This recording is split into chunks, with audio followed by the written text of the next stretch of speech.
You know that feeling when you finally stop moving, when you sit down after a long day and suddenly become aware of how exhausted you actually are. That heaviness in your chest that wasn't there this morning, the tightness in your jaw you didn't notice until now. Here's what nobody tells you. That exhaustion isn't just from what you did today. It's from carrying the weight of every choice you've ever made, every word you've spoken, every thought you've repeated 1,000 times.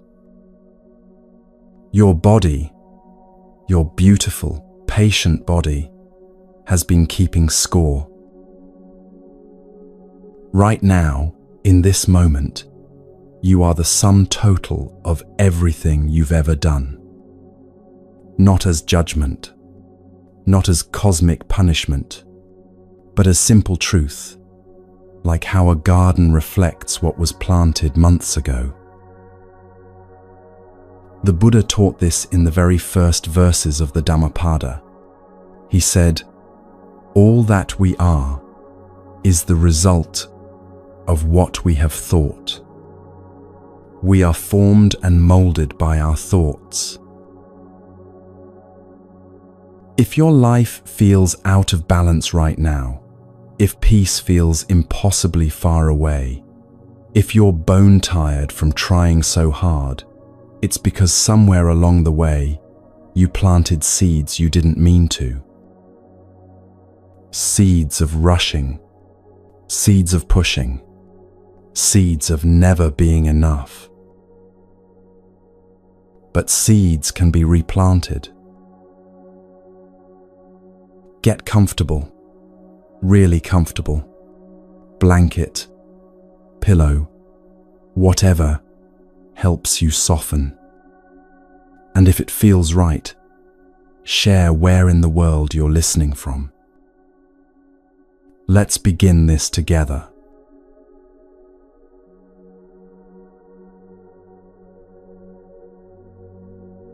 Let's talk about karma. And I know what might be running through your mind right now. You've heard this word before. Maybe it showed up in a movie, or someone said, "That's karma," when something bad happened to someone who deserved it. But what the Buddha taught about karma has nothing to do with cosmic revenge or some universal scoreboard keeping track of who's been naughty or nice. Karma is simpler than that, and more profound. The word karma just means action. That's it. Every movement you make, every word you speak, every thought you think, these are all karma. They're energy you're putting into motion. And here's the beautiful, sometimes challenging truth, that energy doesn't just disappear into thin air. It shapes you. It shapes your experience. It shapes what comes next. Think of it like this. If you plant tomato seeds in your garden, you don't get surprised when tomatoes grow. You don't stand there saying, "Why is the universe punishing me with tomatoes? I wanted roses." The garden simply reflects what was planted. There's no judgment in it, no cosmic court deciding your fate, just cause and effect, playing out naturally. Your life works the same way. Every moment you're alive, you're gardening, planting seeds with your choices, your words, your habitual ways of responding to what happens. Some of these seeds you plant consciously, with full awareness. But most of them get planted without you even noticing. You're running patterns you inherited, repeating behaviors you learned so long ago you can't remember learning them. And then you wonder why certain things keep growing in your life. Why the same conflicts keep appearing in different relationships. Why you feel anxious even when everything is supposedly fine. Why peace feels so far away, even though you keep trying to find it. In the Samyutta Nikaya, one of the earliest Buddhist texts, the Buddha explains this with remarkable clarity. He says, "I am the owner of my actions, heir to my actions, born of my actions, related through my actions, and have my actions as my refuge. Whatever I do for good or for evil, to that will I fall heir." This isn't about punishment or reward from some external force. It's about natural consequence. Like gravity, not moral, not personal, just how reality works. You are, right now, living in the world your past actions created. Your health, your relationships, the quality of your mind, the ease or difficulty you experience, all of it grows from seeds you've been planting, sometimes without even knowing it. And right now, in this very moment, you're planting seeds for tomorrow. Take a breath and let that sink in for a moment. You're not powerless. You're not stuck. Right now, you have the capacity to plant something different. The Buddha taught that we create 4 different types of karma every single day, often without realizing it. Understanding these 4 types is like getting a map to your own inner landscape, a way of seeing the invisible patterns that have been shaping your experience. The first type is what the Buddha called unwholesome karma, akusala, in the ancient Pali language. These are actions, words, and thoughts rooted in what he identified as the 3 poisons: greed, hatred, and delusion. Now, when you hear words like poisons, it might sound harsh, judgmental. But the Buddha wasn't moralizing. He was a physician of the mind, carefully diagnosing what creates suffering. These aren't sins that make you a bad person. They're simply patterns that create pain for yourself and for others. In the Anguttara Nikaya, the Buddha teaches, there are these 3 roots of what is unskillful. Greed is a root of the unskillful.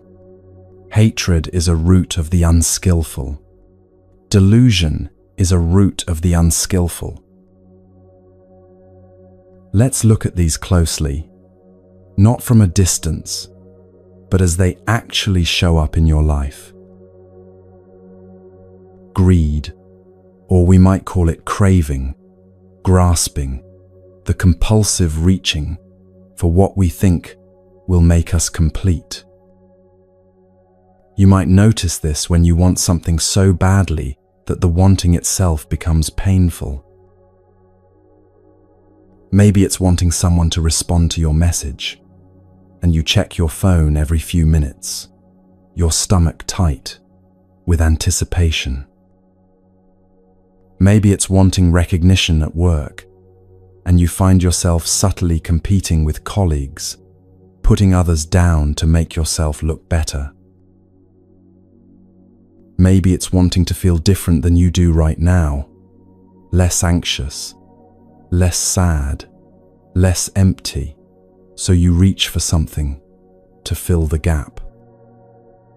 Food, distraction, scrolling, shopping, anything to avoid the feeling.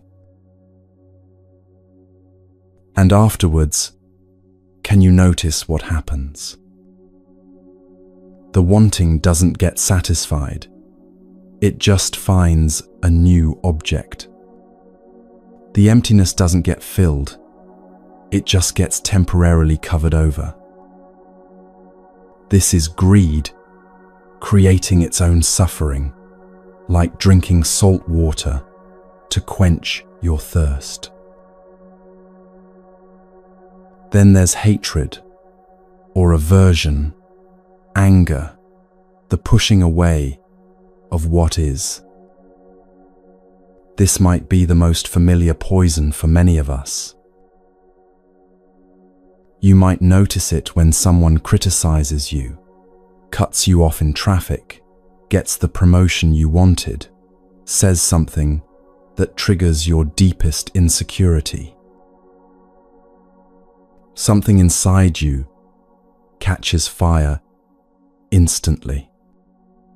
Your jaw tightens. Your thoughts become sharp, cutting. You rehearse arguments in your mind, building your case for why you're right and they're wrong. And these moments can follow you for hours, days, even years.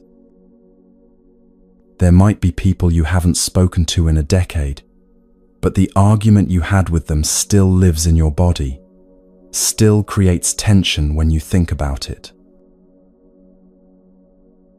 The Buddha compared this to holding a hot coal in your hand, planning to throw it at someone else. Who gets burned first? The third poison is delusion, not stupidity, but the fundamental misunderstanding of how things actually are. We think things are permanent when they're constantly changing. We think happiness comes from getting what we want, even though experience shows us repeatedly that it doesn't last. We think we're separate from everything else, when we're actually woven into the fabric of all life, interdependent with everything. This delusion is the most subtle of the three poisons, but in many ways, the most dangerous. Because when you don't see reality clearly, all your actions are built on a faulty foundation. In the famous fire sermon, the Buddha taught that everything is burning, burning with the fire of greed, the fire of hatred, the fire of delusion. And this burning creates suffering, just as surely as putting your hand in a flame creates pain. This is unwholesome karma, not because you're a bad person for experiencing greed or anger or confusion. Everyone does. It's part of being human. But because these mental states, when acted upon, create friction in your life, they're like swimming upstream against a powerful current. You can do it, but it drains you, and you don't get very far. Now breathe for a moment. If you're recognizing yourself in these patterns, that's actually a good sign. Awareness is always the first step toward freedom. The second type is wholesome karma, kusala. These are actions, words, and thoughts rooted in their opposites, generosity instead of greed, loving, kindness instead of hatred, wisdom instead of delusion. The Buddha taught, there are these three roots of what is skillful. Non-greed is a root of the skillful. Non-hatred is a root of the skillful. Non-delusion is a root of the skillful. Notice the language, skillful, not virtuous or morally superior. The Buddha is pointing to what works, what creates ease and well-being, what flows with reality instead of against it. There's a teaching story from the time of the Buddha about a woman named Kisagotami who came to him in unbearable grief. Her young child had died, and she was carrying the body, unable to accept what had happened. She went from house to house, begging for medicine to bring her child back to life. People thought she'd lost her mind, but someone, seeing her suffering with compassion, suggested she go to the Buddha. When she arrived, the Buddha didn't tell her that her child was gone. He didn't lecture her about impermanence or try to fix her grief with philosophy. He didn't dismiss her pain or tell her to accept what she couldn't yet accept. Instead, he gave her a simple task, one that would allow her to discover the truth herself. Go into the village, he said gently, and bring me a mustard seed from any household that has never known death. She went immediately, hope rising in her chest, certain she would find this seed and save her child. At the first house, she knocked and asked, "Has anyone in this household ever died?" "Oh yes," they said, their faces softening with their own grief. "We lost our father last year. The pain nearly destroyed us. Some days it still does." She thanked them and moved to the next house.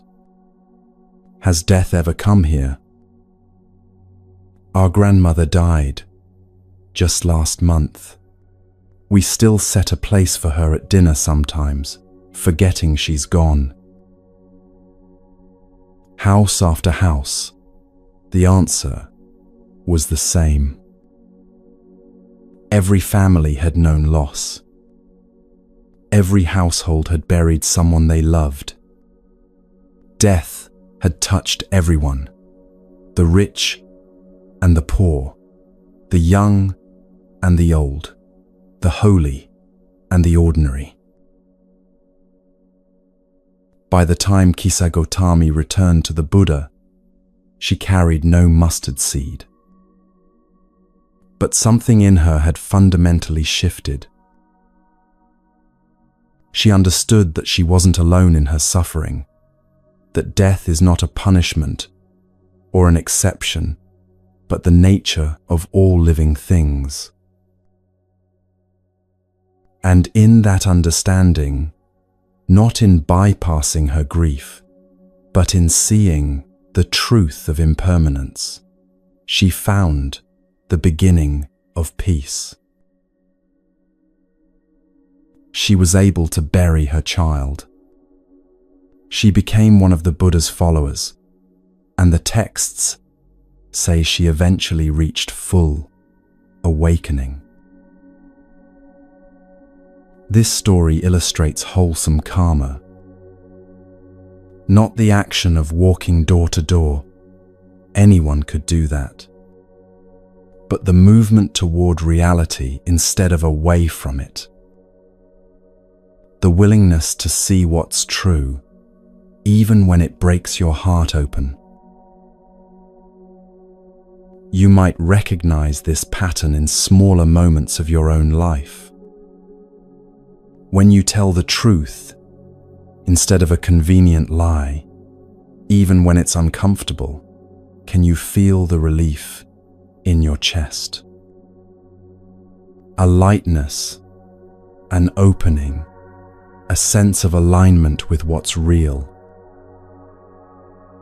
When you choose kindness instead of revenge, even when you're hurt and part of you wants to hurt back, there's a softening that happens. A return to your own humanity, your own tenderness beneath the armor. When you let yourself rest instead of pushing through exhaustion to prove you're productive enough, there's a homecoming, a sense of sanity returning, a reconnection with the simple wisdom of your own body. This is wholesome karma, not self-righteous or superior, just aligned with how things actually are. Working with the current instead of against it. The Buddha called this having the wind at your back. You're still walking, still making effort, still moving through difficulty. But reality supports you instead of resisting you. You're moving with the grain of things instead of constantly fighting against it. Now, the third type of karma, and this is where most of our lives actually happen, is neutral karma. In the traditional teachings, this refers to actions that don't particularly create suffering or ease. Brushing your teeth, walking from one room to another, tying your shoes. The countless small movements of being alive that we do without much awareness.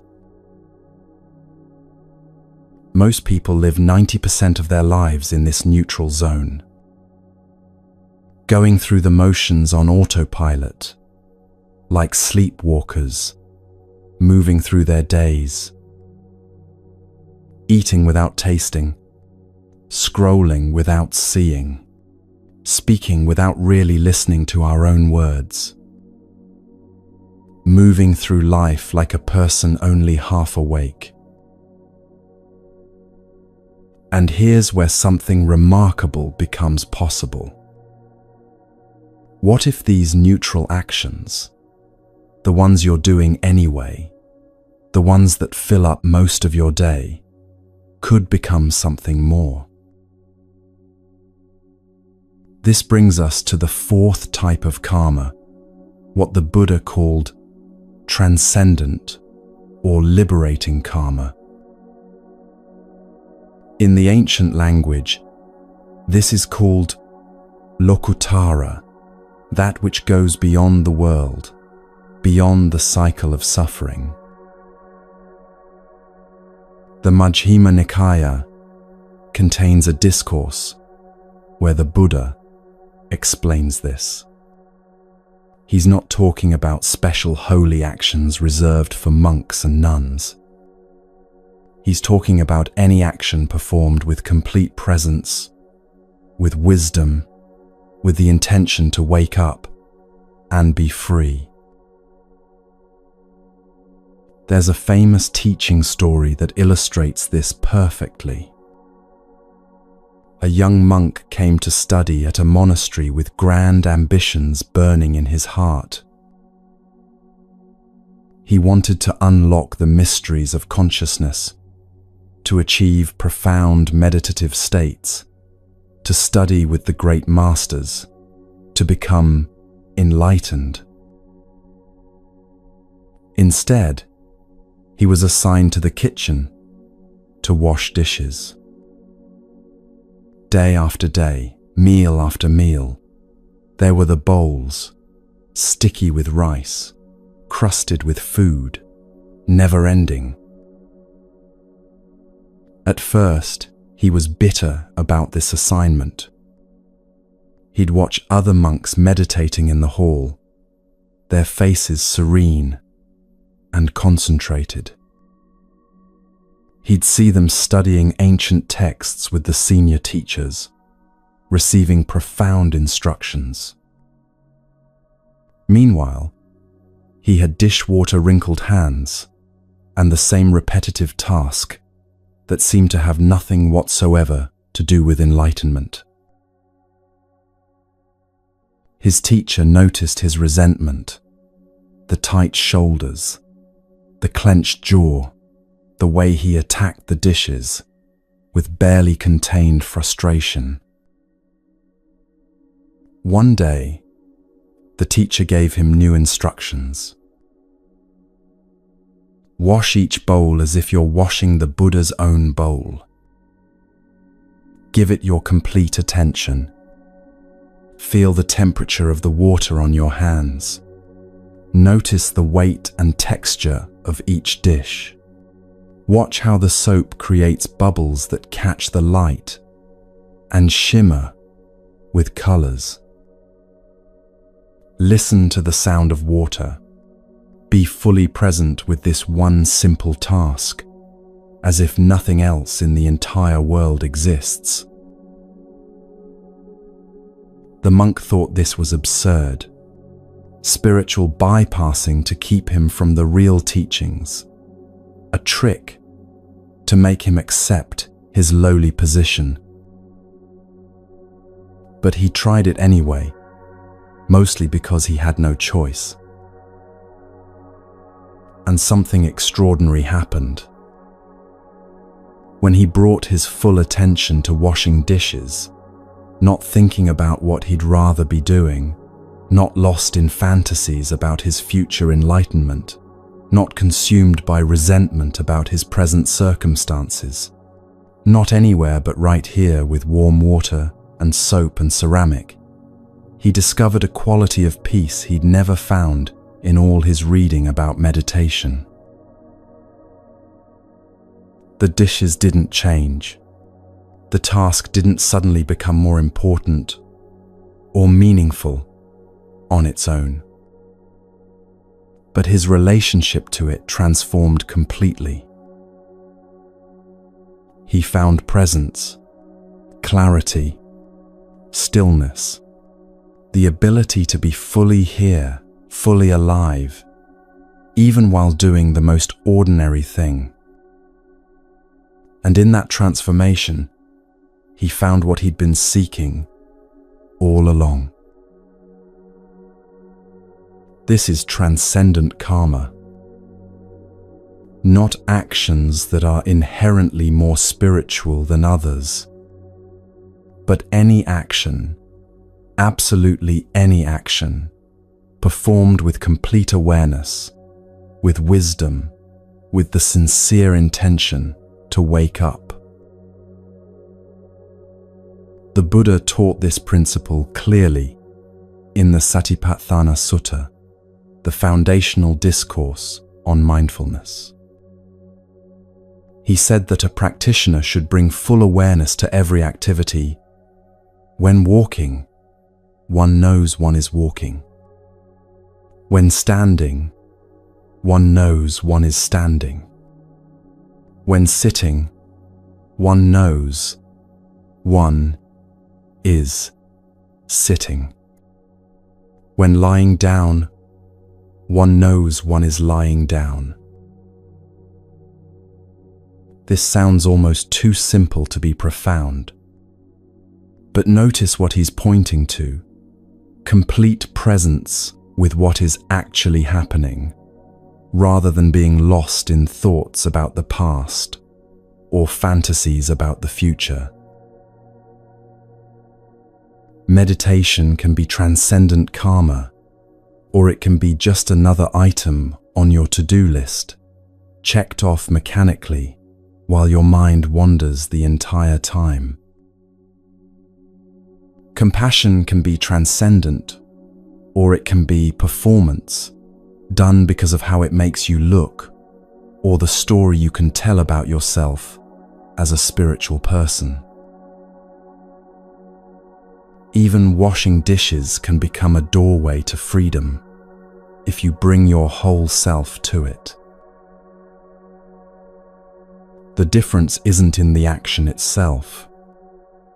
It's in the quality of mind you bring to it, the awareness that infuses it, the intention that guides it. The Buddha illustrated this with a teaching about giving. He said that two people could give the exact same gift, let's say, food, to someone who's hungry.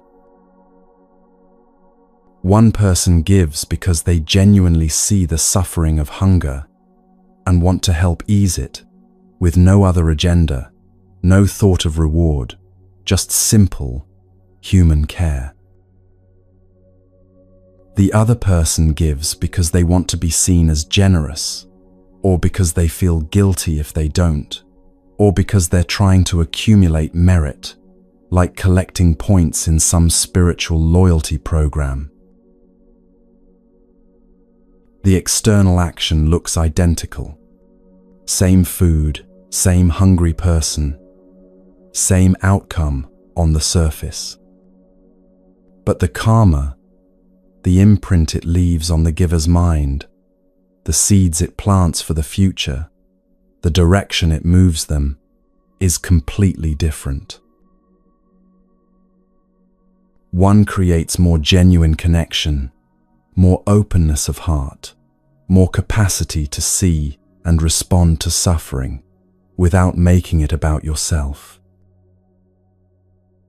The other creates more self-consciousness, more subtle separation between self and other, more treating life as a transaction where you're trying to get something, approval, recognition, spiritual advancement. In the Kalama Sutta, the Buddha gives perhaps his most practical teaching on how to discern wholesome from unwholesome karma. He tells a group of villagers not to believe something just because it's written in scriptures, or because a teacher said it, or because it's traditional, or even because he himself taught it. Instead, he says, when you know for yourselves that certain things are unwholesome and wrong and bad, then give them up.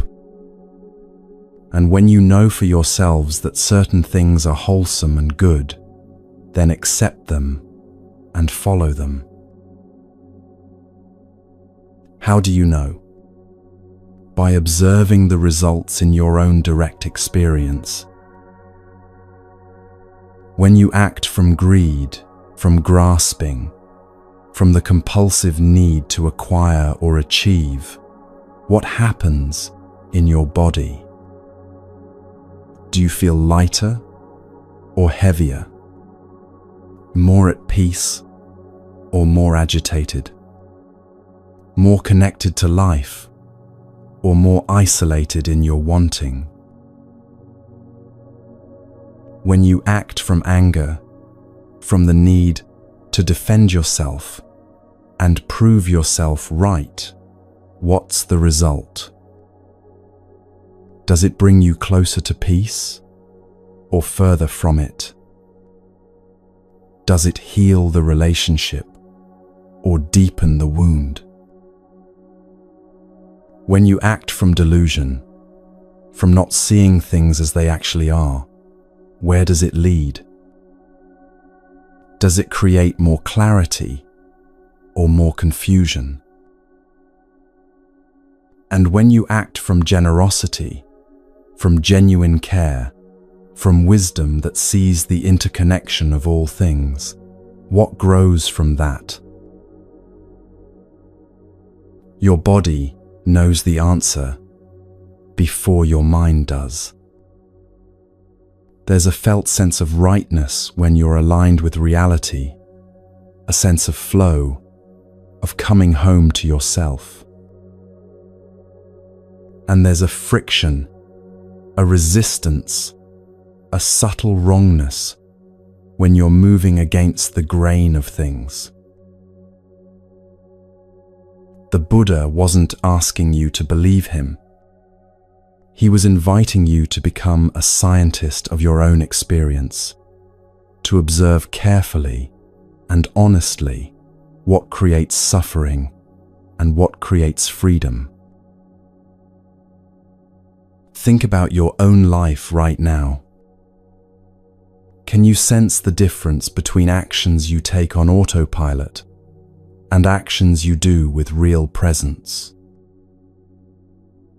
Between kindness that flows from actually seeing someone and kindness that's trying to prove you're a good person. Between work that comes from genuine care and work that comes from fear of being judged as inadequate. You know the difference. Even when you lie to yourself about it, some part of you knows. When you act from a place of true presence and care, there's a rightness to it you can feel in your bones.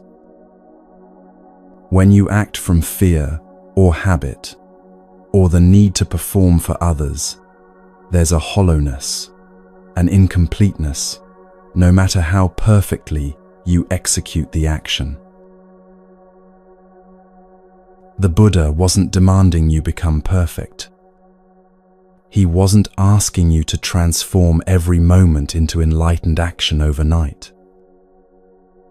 He was simply inviting you to notice, to become aware of the patterns you're running, the seeds you're planting, the life you're creating with each small choice. Because here's the truth that makes all of this hopeful rather than overwhelming. If everything you're experiencing right now is the result of past actions, past choices, past patterns, then everything you'll experience tomorrow is being shaped by what you're doing right now. You're not stuck with the garden you've already grown. You can plant new seeds today. Right now, this very moment. You can notice the pattern of immediately reaching for your phone when you're uncomfortable and choose to sit with the discomfort for just one breath instead.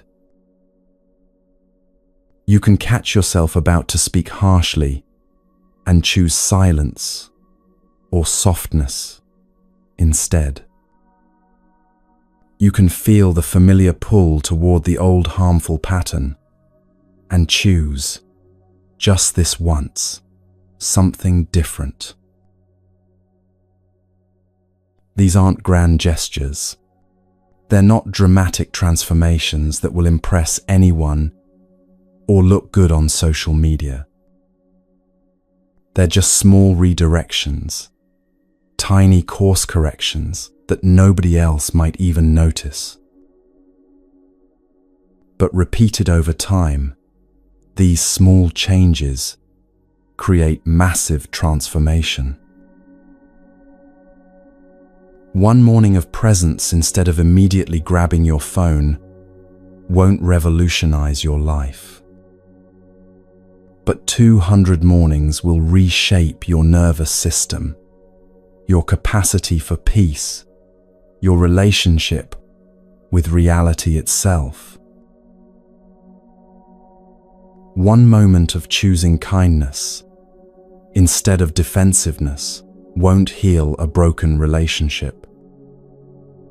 But 1,000 moments might create something new, something neither of you thought was possible.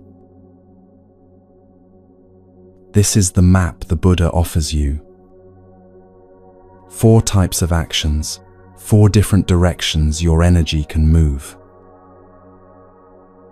the unwholesome patterns rooted in greed, hatred, and delusion that create friction and suffering. The wholesome patterns rooted in generosity, loving kindness, and wisdom that create ease and connection. The neutral actions that could become doorways to presence if you brought awareness to them. And the transcendent actions that fundamentally change the direction you're heading, that free you from old patterns of suffering. You don't have to figure it all out at once. You don't have to become a different person by tomorrow morning. The path is gentler than that. Just notice. Just begin to see the patterns. Just start asking yourself, what am I planting right now with this choice, this word, this thought? And when you catch yourself planting seeds of suffering, when you notice the anger arising, the defensiveness activating, the old story starting to play, you don't have to judge yourself harshly. You just have to recognize it. Oh, this is that pattern again.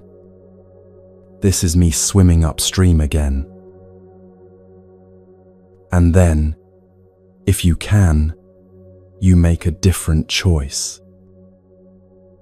Not because you're trying to be morally superior, not because you're afraid of cosmic punishment, but because you're tired of creating your own suffering. Because you've tasted the difference between friction and flow. Because you want to live with the wind at your back, instead of constantly fighting against a current you can't see. This is karma without the mystery. Just cause and effect, just actions and their natural consequences. Just the simple, profound truth that what you do matters, not because someone is watching and judging from above, but because you are literally creating your experience of life with every choice you make.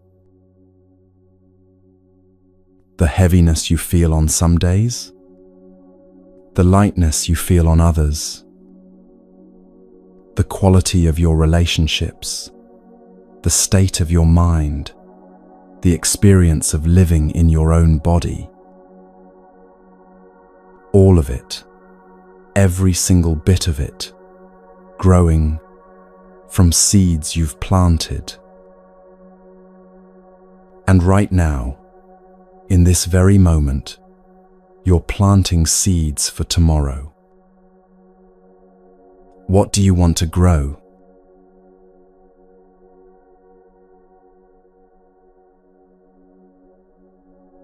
There's a moment in the Buddha's life that often gets lost in the drama of the larger story. It's quiet, simple, easily overlooked. But it contains everything you need to understand about finding balance in your life. The Buddha, still Siddhartha then, not yet awakened, was sitting beneath a tree by a river, his body weakened from years of extreme practice. A village woman named Sujata came to that spot, carrying a bowl of rice milk, a simple, nourishing porridge she'd prepared as an offering. When she saw him there, she offered the bowl with reverence.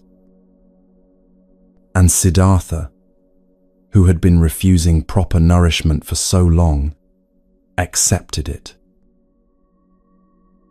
The texts describe what happened next with beautiful simplicity.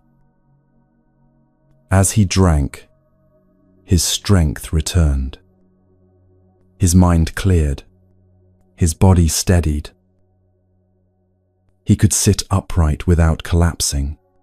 He could breathe deeply. He could think clearly for the first time in years.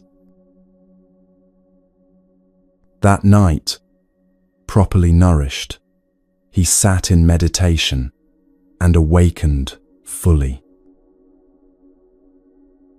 Now, the usual way this story is told focuses on what came before, the 6 years of starvation, the extreme asceticism, all of that. But what I want you to notice is something simpler and more intimate. The bowl of rice milk wasn't magic. It wasn't a special spiritual food. It was just nourishment at the right time, accepted with wisdom rather than refused out of rigid principle. This is what the Buddha later called the middle way. Not a philosophy to study, but a living wisdom about meeting yourself and your life with balance. And here's what matters for your life right now. You probably need your own bowl of rice milk. Maybe not literal food, though that might be part of it. But some form of nourishment you've been refusing because you believe you should be able to do without it. Some gentleness you've been denying yourself because you think real growth only comes through harshness.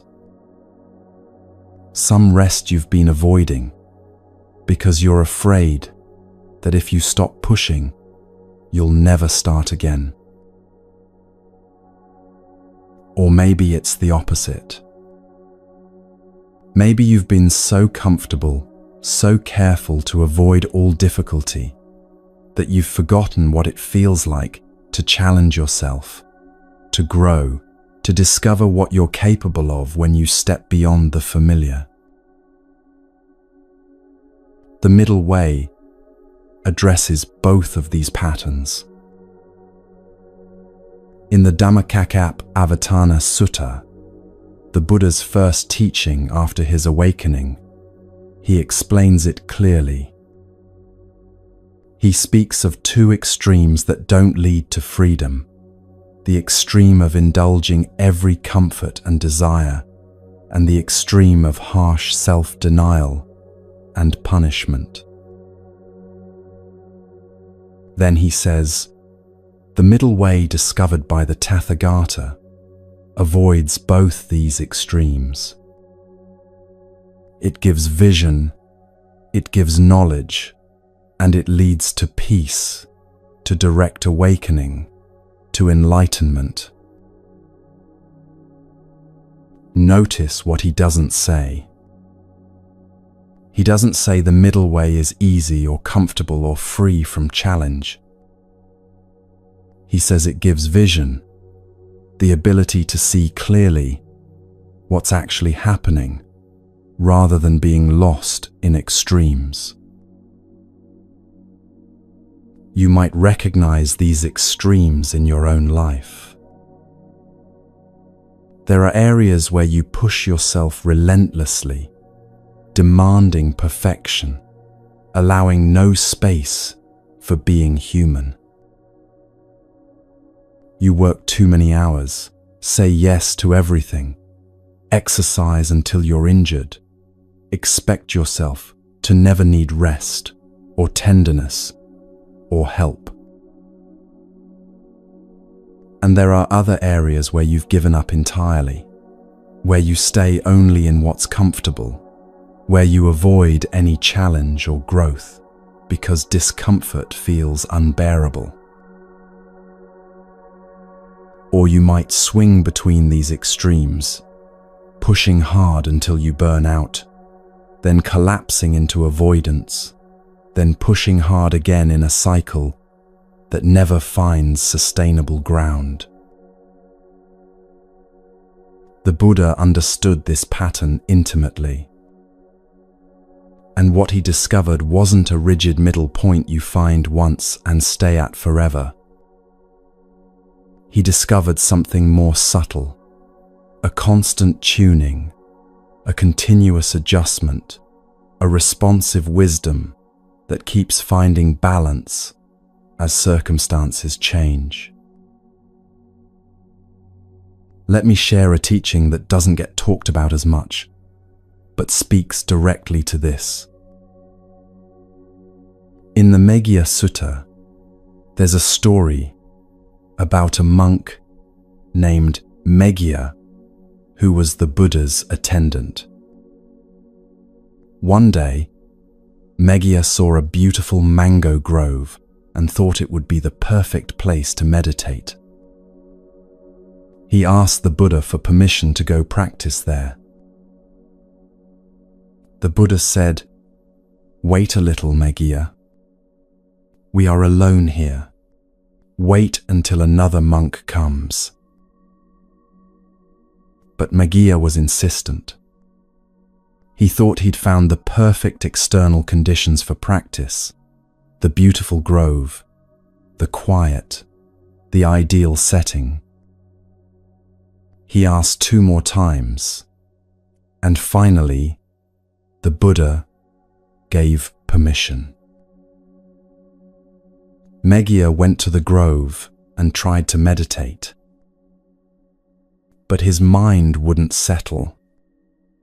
Instead, he was plagued by 3 kinds of thoughts: sensual thoughts, malicious thoughts, and cruel thoughts.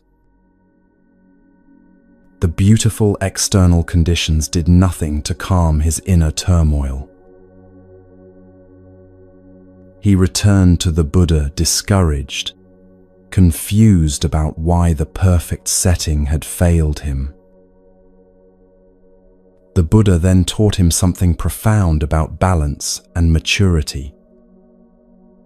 He explained that for a mind not yet mature in practice, 5 things need to be developed: good friendship, virtue, inspiring conversation about the teachings, energy properly applied, and wisdom. Then he said something that cuts to the heart of the middle way. When these 5 things are developed and cultivated, 4 more should be developed: meditation on the unattractive, to abandon lust; loving kindness, to abandon ill will; mindfulness of breathing, to cut off discursive thinking; and perception of impermanence, to uproot the conceit, "I am." What's beautiful about this teaching is that the Buddha doesn't say Meghiya was wrong to want to practice. He doesn't criticize the desire for meditation or call it spiritual bypassing. Instead, he points to the reality that practice requires the right conditions, not external conditions like a beautiful grove, but internal conditions of preparation and balance. This is crucial for understanding the middle way in your own life. Sometimes what looks like failure or inability is actually just a mismatch between where you are and what you're attempting. You might notice this in your own experience. Maybe you've tried to establish a meditation practice, and you chose the perfect cushion, the perfect time of day, the perfect quiet space. But when you actually sat down to practice, your mind was chaos. And instead of recognizing that you might need to develop certain foundations first, perhaps starting with just 3 minutes instead of 30, perhaps focusing on simple breathing rather than complex techniques, you decided you're just bad at meditation. Or maybe you decided to completely change your diet, to start exercising daily, to transform your life overnight. And when that extreme makeover didn't stick, when you couldn't sustain that level of change, you concluded you have no willpower or discipline. The middle way teaching asks, what if the problem isn't that you're weak or incapable, but that you're trying to tune the string too tight, too fast? What if sustainable change requires building foundations, developing capacity gradually, finding the right tension for where you actually are right now rather than where you think you should be? The Buddha's teaching to Megya offers specific guidance here. He doesn't tell him to try harder or to give up on meditation. He tells him what needs to be developed first: good friendship, ethical conduct, inspiring conversations about practice, properly applied energy, and wisdom. You can translate this into your own life. If you're trying to change a pattern and it's not working, perhaps you need more support, someone who understands what you're attempting and can encourage you. Perhaps you need to address ethical issues in your life that are creating internal friction. Perhaps you need to spend time reading or listening to teachings that inspire you, rather than just willpower your way through. Perhaps you need to adjust your energy, not pushing so hard, or perhaps pushing more in certain areas you've been avoiding. Perhaps you need more understanding of why this change matters and how it actually works. This is the middle way in action, not just moderating extremes, but wisely understanding what conditions support growth and what conditions undermine it. There's another lesser-known teaching that addresses this directly. In the Kitagiri Sutta, the Buddha is teaching two monks about sense restraint, the practice of not getting lost in sensory experience. He tells them that sense restraint is important for developing concentration and wisdom. But then he adds something crucial. If you practice restraint in a way that makes you stressed, anxious, or exhausted, that's too tight. If you practice with no restraint at all, just following every impulse, that's too loose. The middle way is practicing restraint without creating tension and stress, while also not abandoning the practice entirely. This teaching beautifully captures what balance actually means. It's not about finding some mathematical midpoint between two extremes. It's about finding the approach that's both effective and sustainable, that actually moves you toward freedom without creating new forms of suffering. You can apply this to anything in your life. Let's say you're trying to change your relationship with your phone, with social media, with the constant digital distraction that fragments your attention. The extreme of too tight might be, I'm deleting all social media, throwing my phone away, completely disconnecting from the digital world. That might work for some people in some circumstances, but for most of us, it creates so much stress and inconvenience that it's not sustainable. You might manage it for a week, maybe 2, but then you're back to old patterns with added shame about failing. The extreme of too loose might be, I'll just keep scrolling whenever I feel like it. Trying to change this is too hard. This is just how life is now. Everyone does it.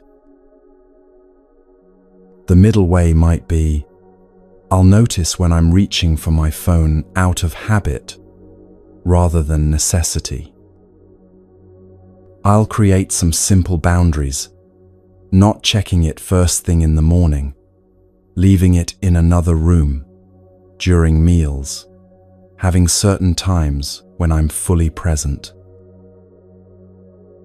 And I'll do this with kindness toward myself when I slip, knowing that changing patterns takes time.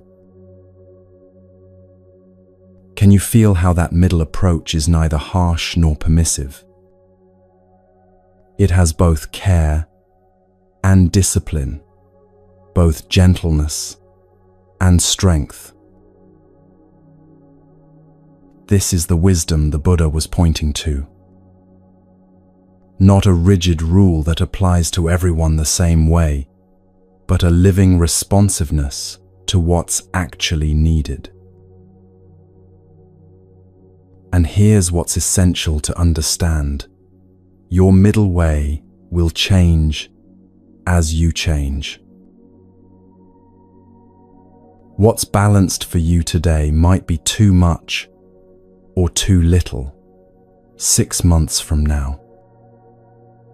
What felt like the right amount of challenge last year might feel overwhelming this year, or it might feel too easy.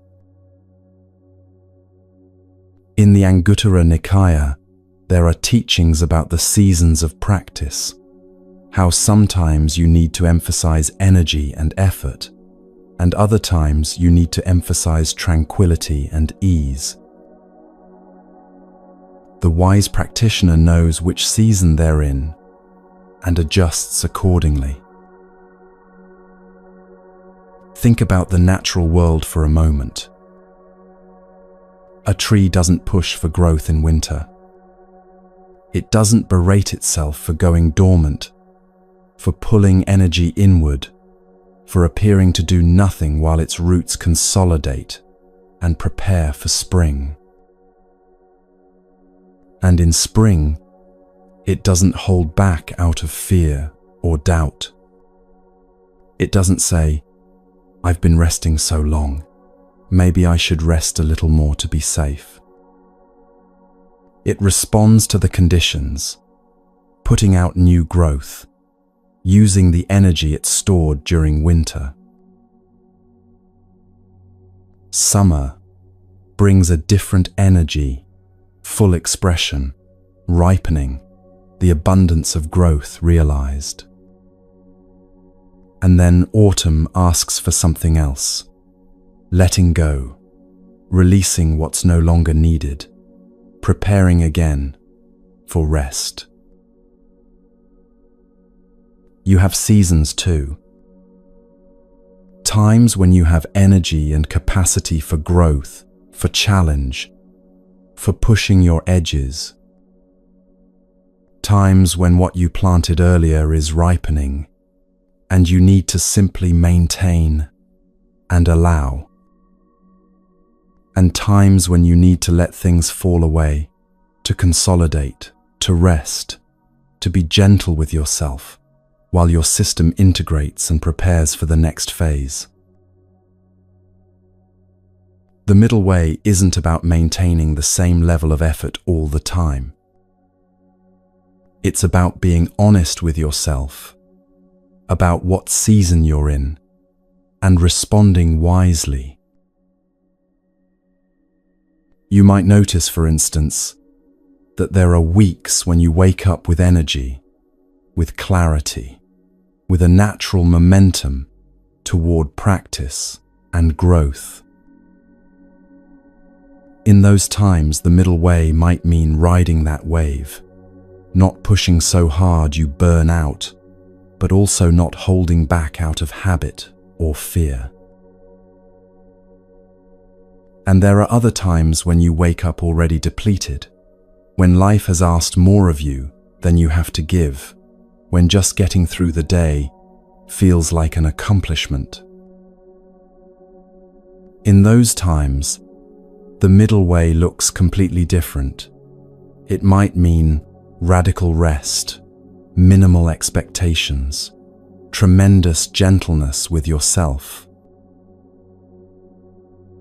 Neither of these is better or worse. Neither is more spiritual or advanced. They're both expressions of wisdom, responding to actual conditions rather than following a rigid rule. This requires regular check-ins with yourself, not obsessive self-monitoring, but honest reflection. You might ask yourself weekly or even daily, how is my energy right now? Am I pushing too hard, creating stress and resistance? Or am I backing off too much, avoiding growth out of fear or habit? What would bring me back to balance? These questions aren't meant to create more anxiety or self-judgment. They're meant to help you tune the instrument of your practice, to find that place where the string produces clear, resonant sound. And here's something important.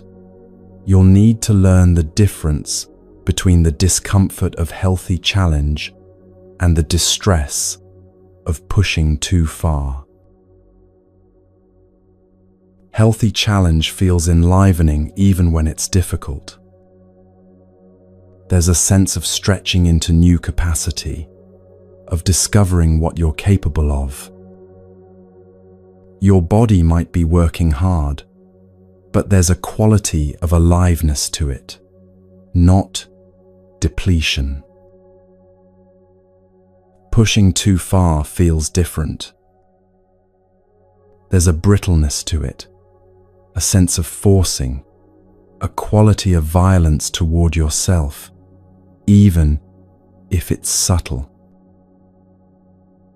Your body tenses in a way that's protective rather than engaged. Your mind becomes rigid rather than focused. Learning to distinguish between these takes time and attention.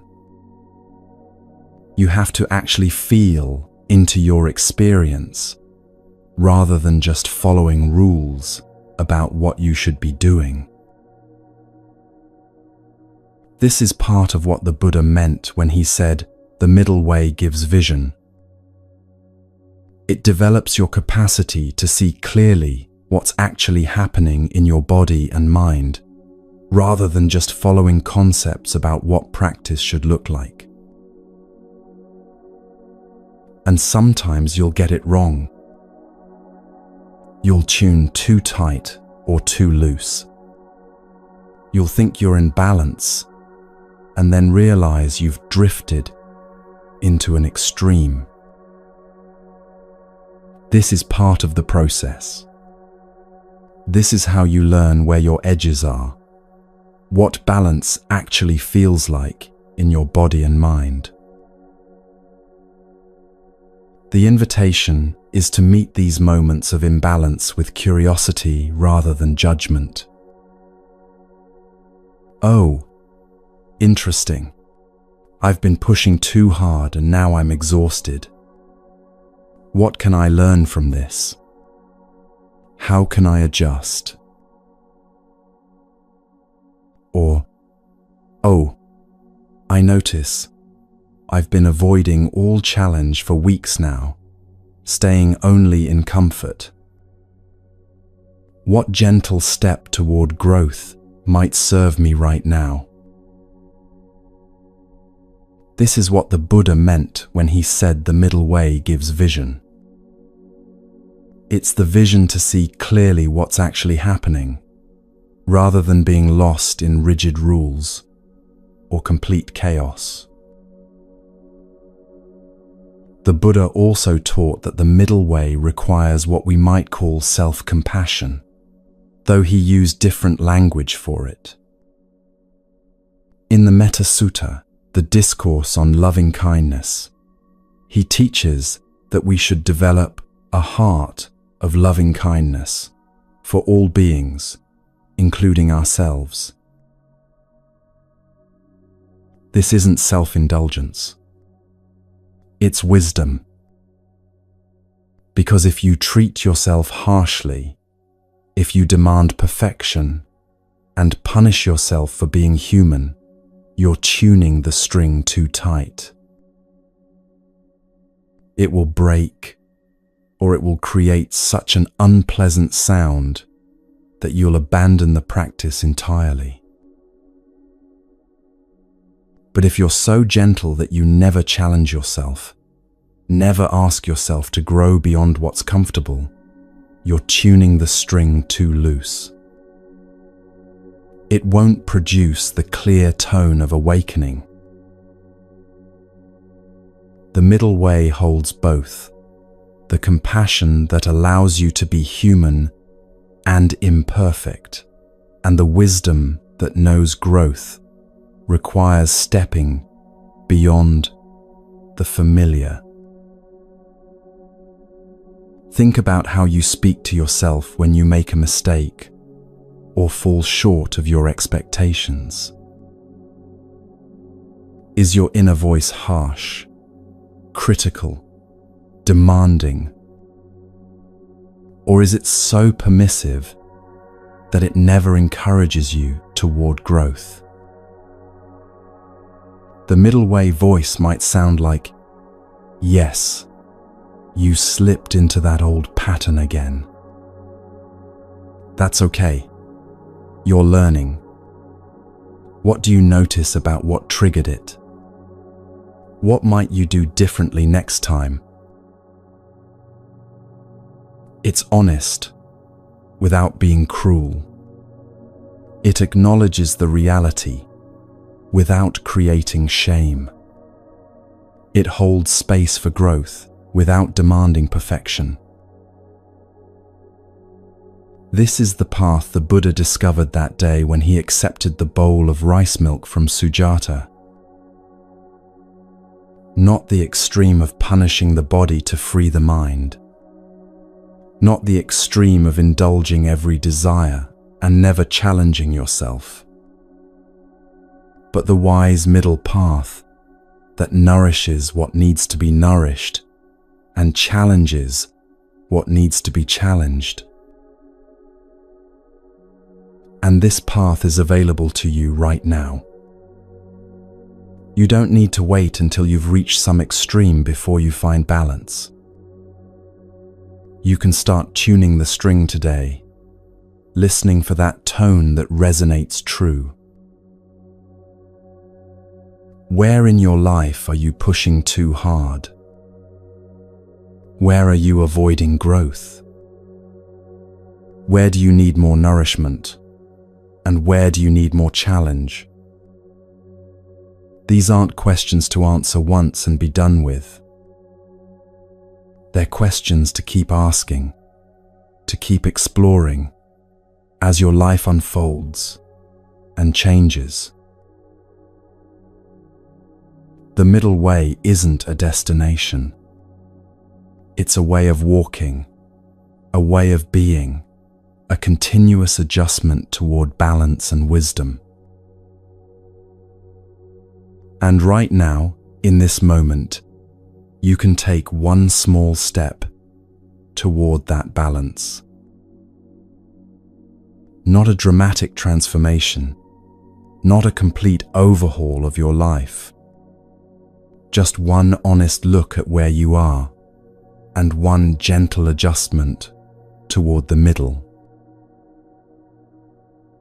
Maybe it's accepting the bowl of rice milk you've been refusing. the rest you need, the help you've been too proud to ask for, the gentleness you've been denying yourself.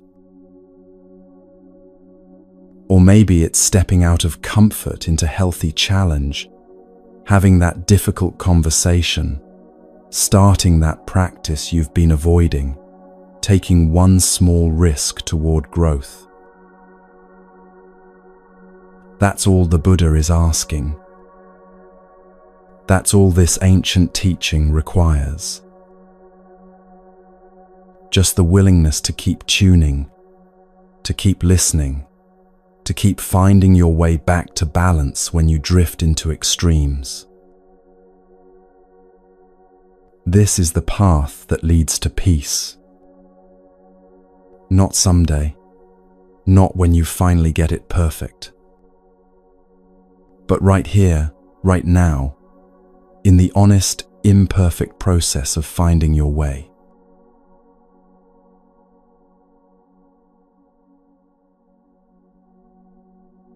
There's something running your life that you didn't consciously choose.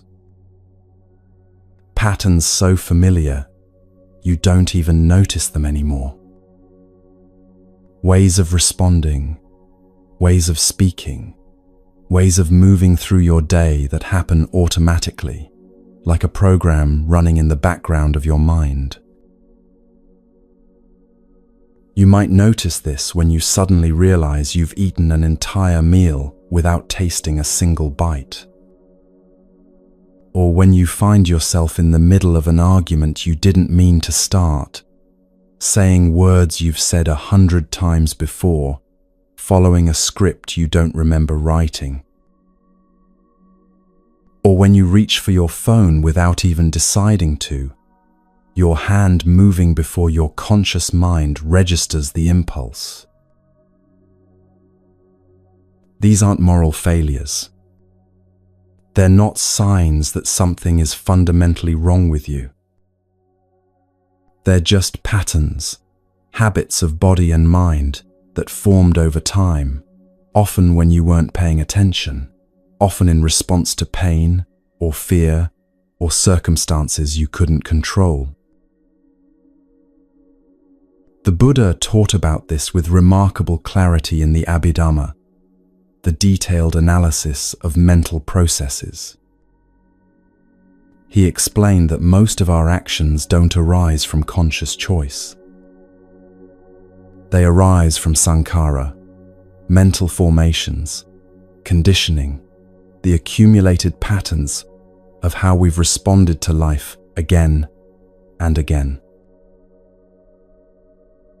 These patterns live in your body as much as your mind. You might notice that when someone criticizes you, your shoulders immediately rise toward your ears. You didn't decide to do that. It just happens. Or when you feel anxious, you start scrolling through your phone, your thumb moving automatically, seeking distraction from discomfort. Or maybe you notice that you're always rushing, always eating while standing, or walking, always doing 3 things at once, because somewhere along the way, you learned that stopping means falling behind, that rest means weakness, that your worth depends on constant productivity. These patterns were learned.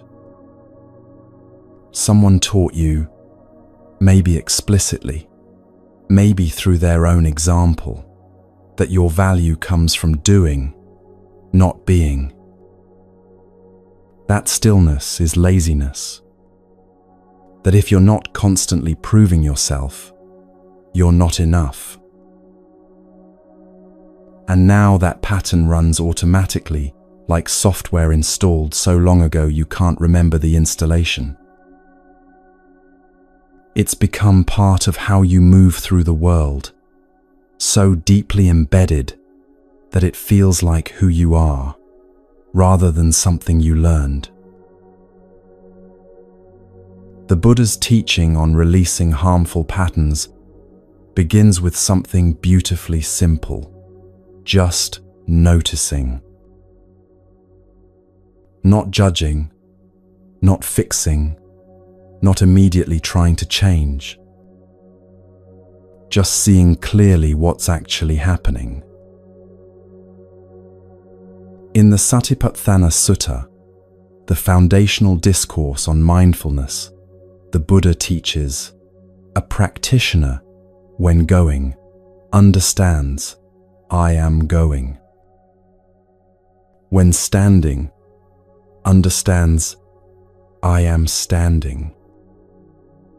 When sitting, understands, I am sitting. When lying down, understands, I am lying down. This might sound absurdly simple. Of course you know when you're sitting or standing. But do you really? How many times have you arrived somewhere without remembering the journey? How often do you find yourself sitting at your desk without any memory of walking there, your mind completely absorbed in thoughts about the past or worries about the future? How many meals have you eaten without any awareness of the food, your body going through the motions while your mind rehearses tomorrow's presentation or replays yesterday's conversation? The Buddha is pointing to something profound. Most of the time, you're not actually present for your own life. You're running on autopilot, following patterns you didn't consciously choose, responding from conditioning rather than consciousness. And here's what's important. This isn't your fault. These patterns formed for reasons. Maybe you learnt to rush because when you were young, slowness was punished. Maybe you learnt to avoid conflict because expressing anger wasn't safe. Maybe you learnt to please others at the expense of yourself because that's how you survived.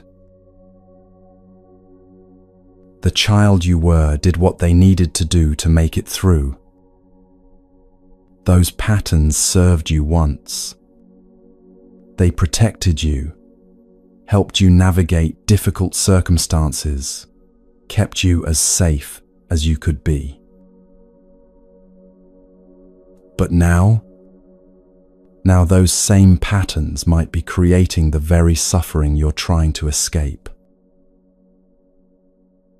The Buddha taught that we should approach these patterns with what he called yoniso manasikara, wise attention, skillful reflection. Not harsh judgment, not dismissive acceptance, but clear, kind seeing. In the Vitakkasanthana Sutta, the discourse on removing distracting thoughts, the Buddha offers several methods for working with difficult patterns. But the first method is always the same. Recognize what's happening.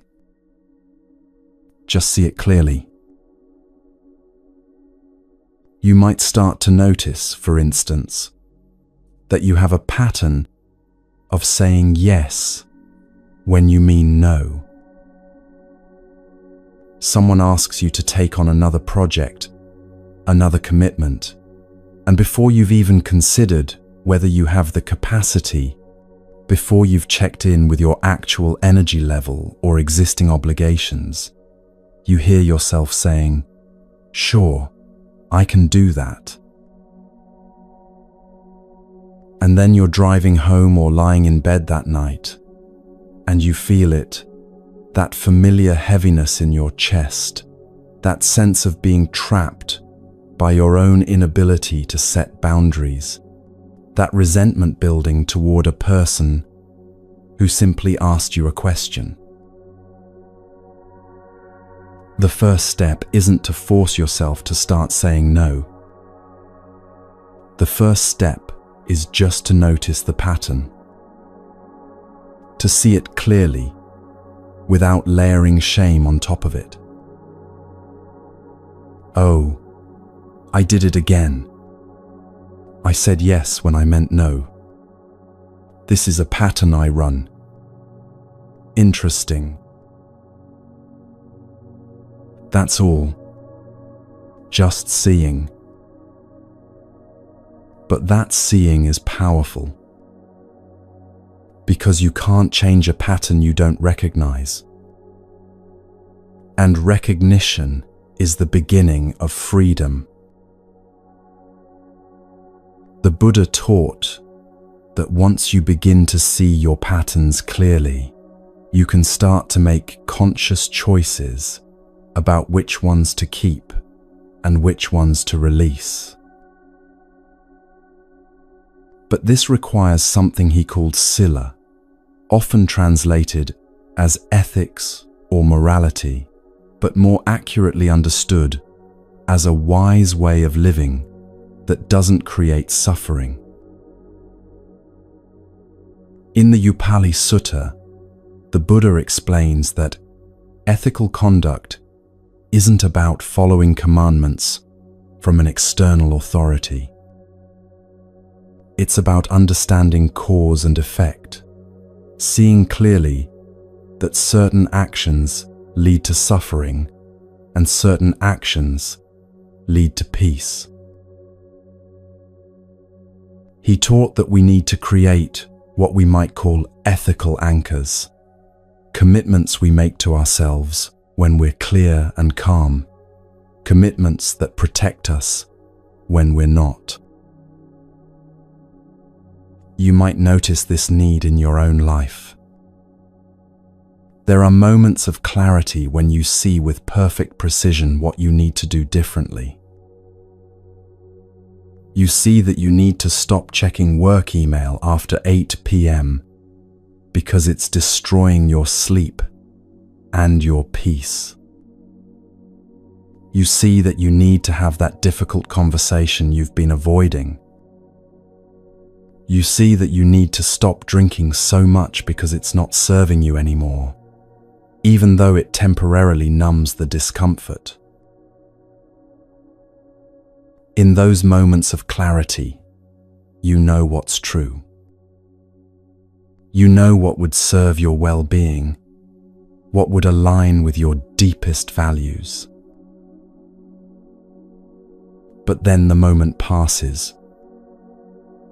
You're back in the middle of life, with all its pressures and triggers and old patterns. The deadline is approaching. The email is marked urgent.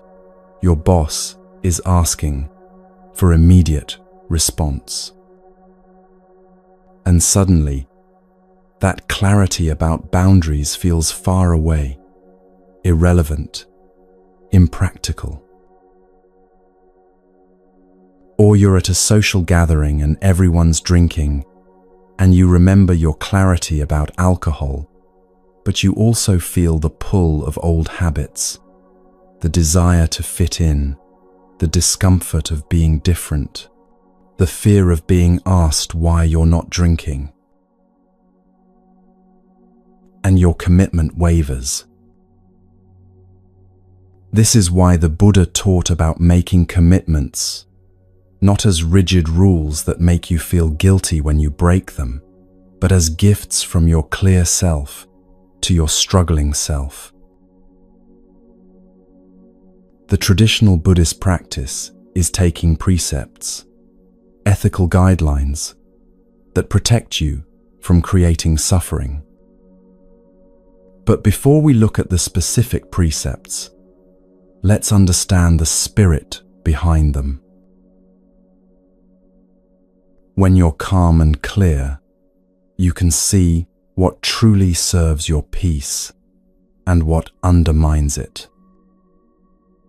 In that clarity, You can make a promise to yourself.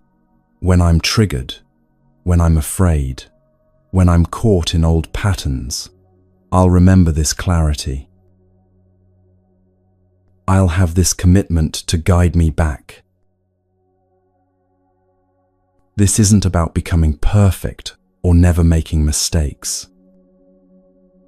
It's about creating a North Star, a reference point you can return to when you've lost your way.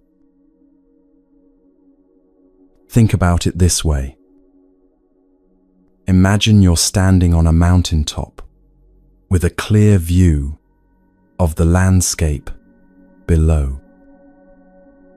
You can see the winding path through the valley. You can see where the path leads to beautiful meadows and where it leads to dangerous cliffs, where it crosses streams and where it dead ends in swamps. From this vantage point, with this clarity, you draw yourself a map. Then you descend into the valley. Now you're in the thick of it, trees blocking your view, fog rolling in, the path less clear, uncertainty at every turn. But you have the map you drew from the mountaintop. That map, created in clarity, can guide you even when you can't see clearly anymore. The Buddhist precepts are like that map. They're wisdom from your higher self, protecting you when you're lost in the fog of reactivity, fear, or habit.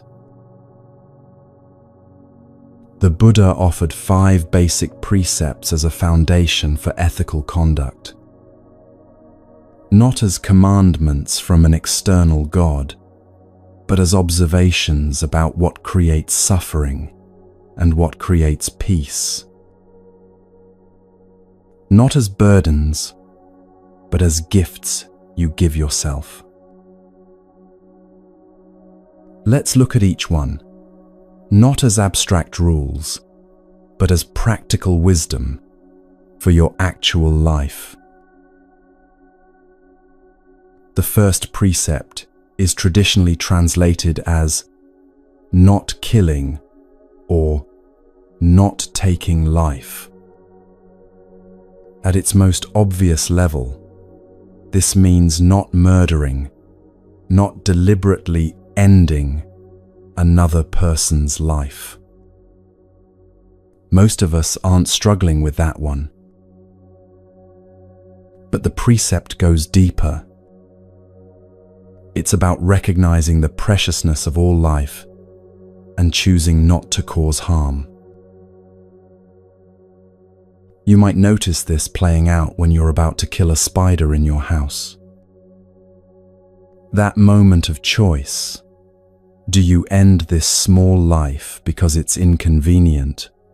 Or do you find a way to coexist, perhaps catching it gently and releasing it outside?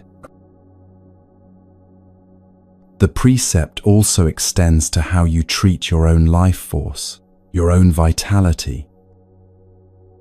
When you push yourself past the point of exhaustion, when you ignore your body's signals for rest, when you speak to yourself with harshness that you'd never direct at another living being, you're violating the spirit of this precept. In the Dhammapada, the Buddha teaches, all beings tremble before violence. All fear death. All love life. See yourself in others. Then whom can you hurt? What harm can you do? This isn't about being perfect or never causing any harm at all.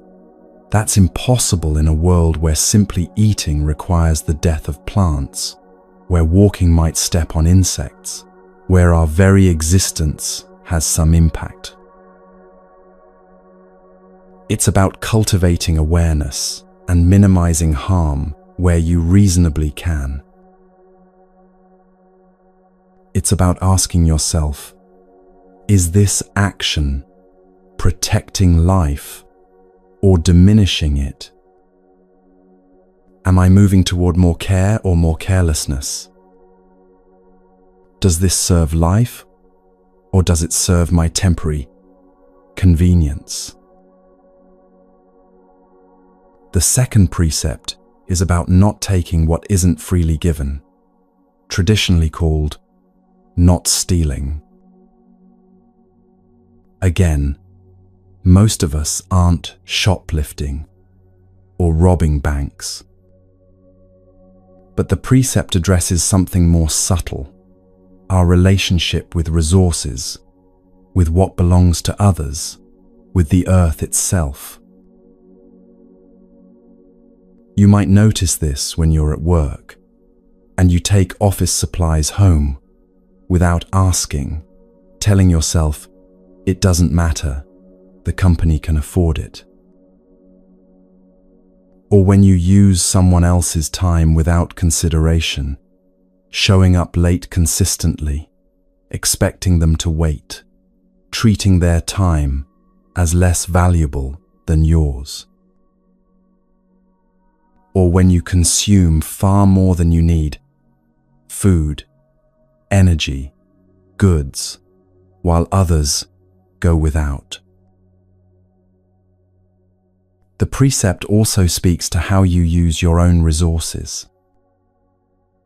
When you waste money on things that don't truly serve you, when you squander your time and energy on distractions that leave you depleted, when you hoard more than you could ever use while refusing to share, these too are violations of right relationship with resources. In the Digha Nikaya, the Buddha teaches about the principle of santuti, contentment, being satisfied with what's sufficient, not endlessly grasping for more. This isn't about artificial scarcity or denying yourself what you genuinely need. It's about recognizing the difference between enough and the endless hunger of greed. You might ask yourself, am I taking more than I need? Am I taking without permission or consideration? Am I in right relationship with what I have and what I use? Do I use resources wisely or wastefully? The third precept addresses sexual conduct, not causing harm through sexual activity. The traditional language is often about adultery, but the deeper principle is about honoring the trust and vulnerability inherent in intimate relationships. This means not using sex to manipulate, control, or harm. Not betraying commitments you've made to partners. Not engaging in sexual activity that creates suffering for yourself or others. But it also extends more broadly to how you engage in all intimate relationships. Are you honest about your intentions? Do you respect boundaries, both others and your own? Are you present and caring, or are you using another person to fill an emptiness in yourself? The Buddha taught in the Sigalovada Sutta about the importance of mutual respect, faithfulness, and care in relationships. This isn't about rigid rules regarding who can be intimate with whom. It's about ensuring that your intimate life creates connection rather than harm, trust rather than betrayal, genuine care rather than exploitation. You might ask yourself, are my intimate relationships based on honesty and mutual respect? Am I honoring the commitments I've made? Am I causing harm through my sexual or romantic choices? Am I treating others with the dignity they deserve? The fourth precept is about truthful speech, not lying, not speaking in ways that deceive or harm. This goes beyond just not telling outright lies. It includes not exaggerating to make yourself look better, not minimizing to avoid discomfort, not staying silent when speaking up would serve truth and well-being. You might notice this when you're asked how you're doing and you automatically say, "Fine," even though you're struggling, because honesty feels too vulnerable. Or when you embellish a story to make it more impressive, adding details that didn't quite happen that way. Or when you agree with something you actually disagree with because speaking your truth might create conflict. But the precept also recognizes that truth must be balanced with kindness. In the Abhaya Sutta, the Buddha teaches that before speaking, we should ask ourselves, is it true? Is it beneficial? Is it the right time? Sometimes the most truthful thing you can say would cause unnecessary harm. If your grandmother shows you her new haircut that you find unflattering, you don't need to tell her it makes her look terrible. You can find something true and kind to say about her courage to try something new, about how happy she seems, about something genuinely positive you notice. The commitment is to speak in ways that serve truth and reduce suffering, not to use honesty as a weapon or excuse for cruelty. You might ask yourself, am I speaking truthfully? Are my words creating clarity or confusion? Am I using speech to connect or to harm?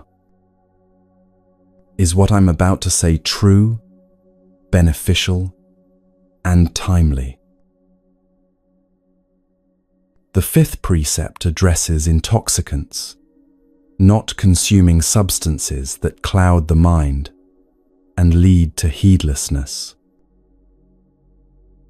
The traditional teaching focuses on alcohol and drugs, and this remains relevant.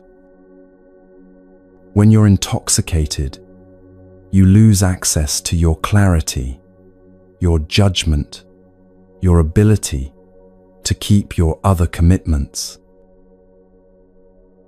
The things you wouldn't normally do suddenly seem reasonable. The boundaries you've set for yourself suddenly seem negotiable. There's a teaching story where a man is given a choice between breaking one of the precepts, killing a goat, sleeping with his neighbor's wife, getting drunk, or telling a lie. He chooses getting drunk, thinking it's the least harmful. But once drunk, he ends up doing all four of the others. The point isn't that alcohol is uniquely evil, but that it undermines your capacity to make wise choices. But the precept extends beyond just alcohol and recreational drugs. It's about anything you consume that clouds your clarity and keeps you from being present. For some people, This might be food, using eating to numb feelings, to escape from discomfort, consuming in ways that create a fog between you and your actual experience. For others, it might be digital consumption, endless scrolling, binge-watching, gaming, to the point where you're not present for your actual life. For others still, it might be work itself, using busyness as an intoxicant to avoid feeling what you're feeling. The question isn't whether something is inherently bad. The question is, does this consumption help me stay awake, present, and clear? Or does it cloud my mind and lead me toward heedlessness? In the Anguttara Nikaya, the Buddha teaches about appamada versus pamada, heedfulness versus heedlessness, being awake to your life versus sleepwalking through it. The precept about intoxicants is fundamentally about choosing wakefulness. You might ask yourself, what am I consuming that keeps me from being present? What substances or activities do I use to escape from reality? Am I staying awake to my life or finding ways to check out? Does this serve my clarity or cloud it? Now, here's what's crucial to understand about these 5 precepts. They're not rigid commandments designed to make you feel guilty when you fall short. They're invitations to freedom, guides toward less suffering.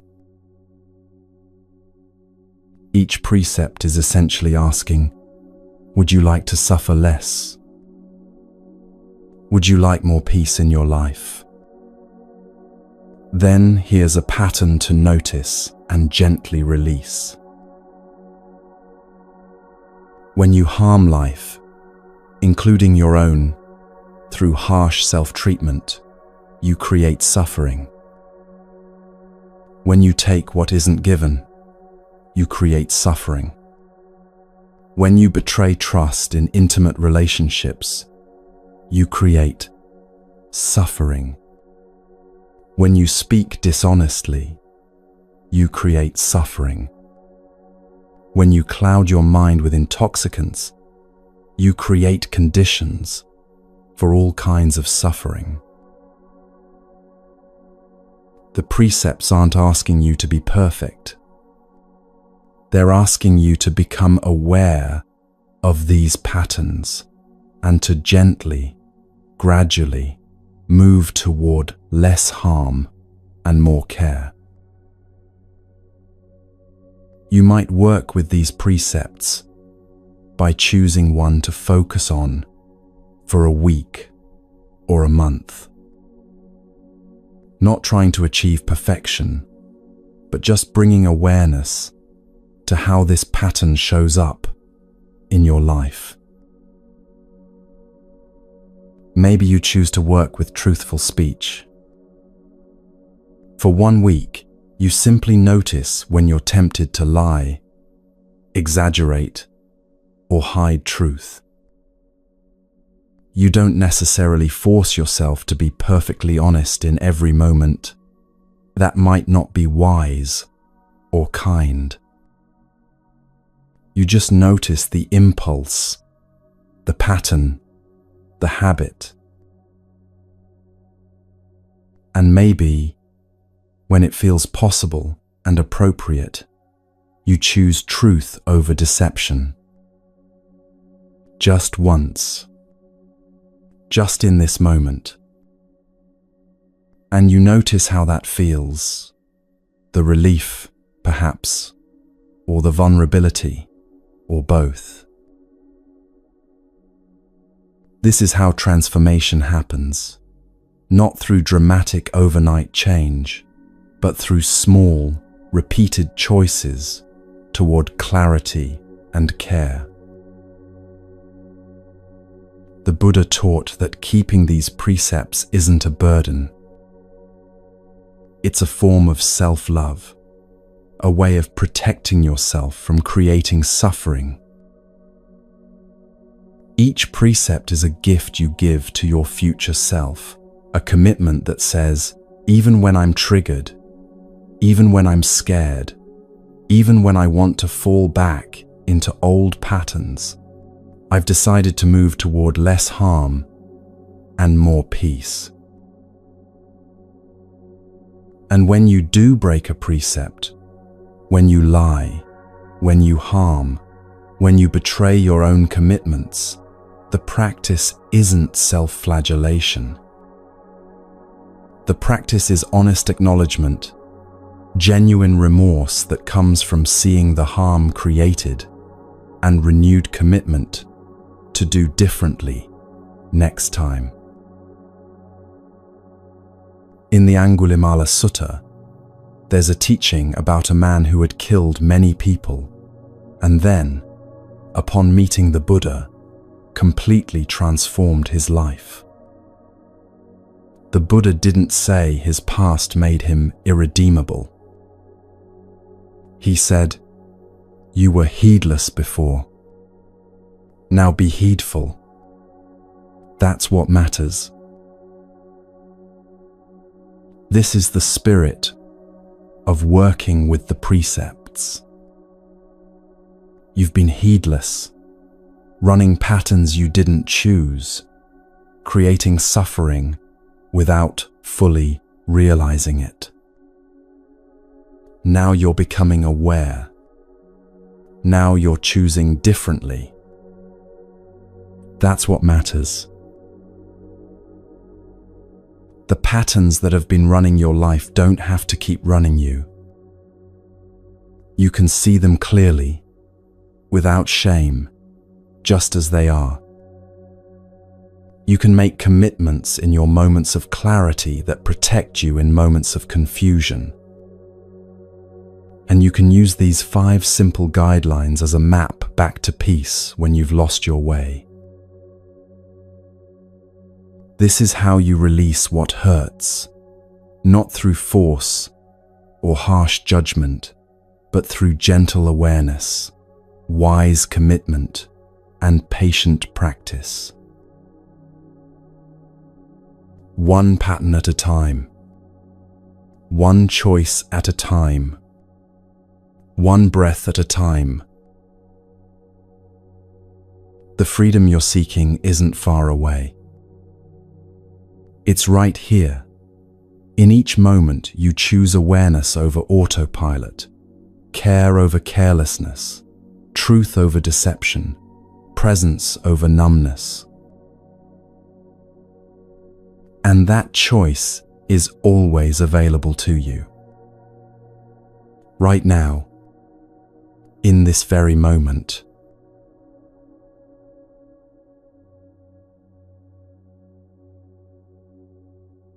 There's something important the Buddha understood about transformation that often gets missed. It's not enough to simply stop doing what harms. You can spend your whole life focused on not lying, not stealing, not causing harm, and while that's valuable, it's only half the path. It's like pulling weeds from a garden but never planting anything. You end up with empty soil, barren ground, space that invites new weeds to grow. The Buddha taught that after you release harmful patterns, you need to actively cultivate wholesome ones. Not just removing what hurts, but planting what heals. In the Anguttara Nikaya, the Buddha explains this clearly.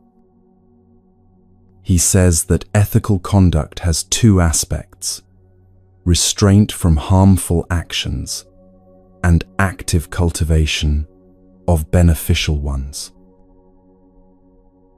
Both are necessary. You can't have a thriving garden with just one. Think about it this way. If you've been habitually harsh with yourself, you can work on stopping that harshness, noticing when you're about to say something cruel to yourself, and choosing silence instead. That's good. That's important. But if you only stop the harshness without replacing it with anything, you're left with a kind of neutral void.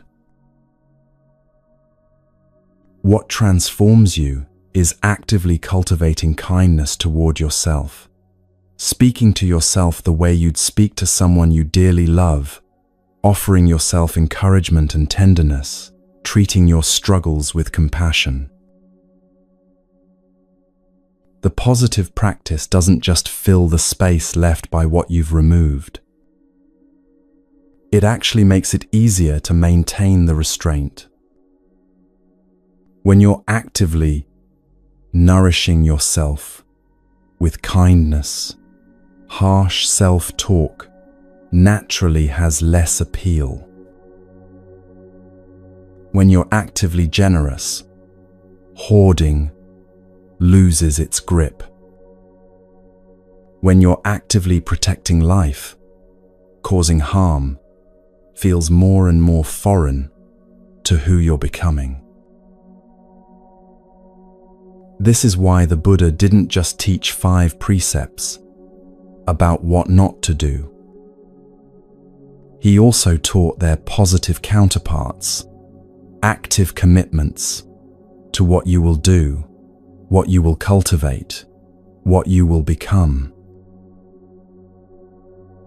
Let's look at each one, not as rules to follow, but as invitations to a life that feeds you rather than depletes you.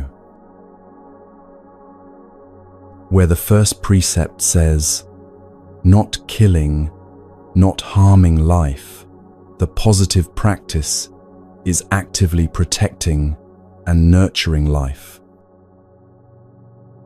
This goes beyond simply not killing the spider in your bathroom.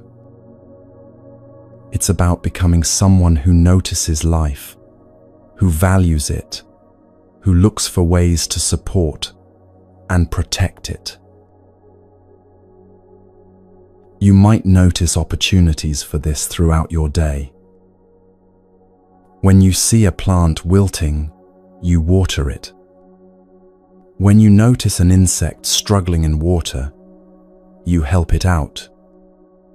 When you encounter a creature in distress, you pause and consider what might help.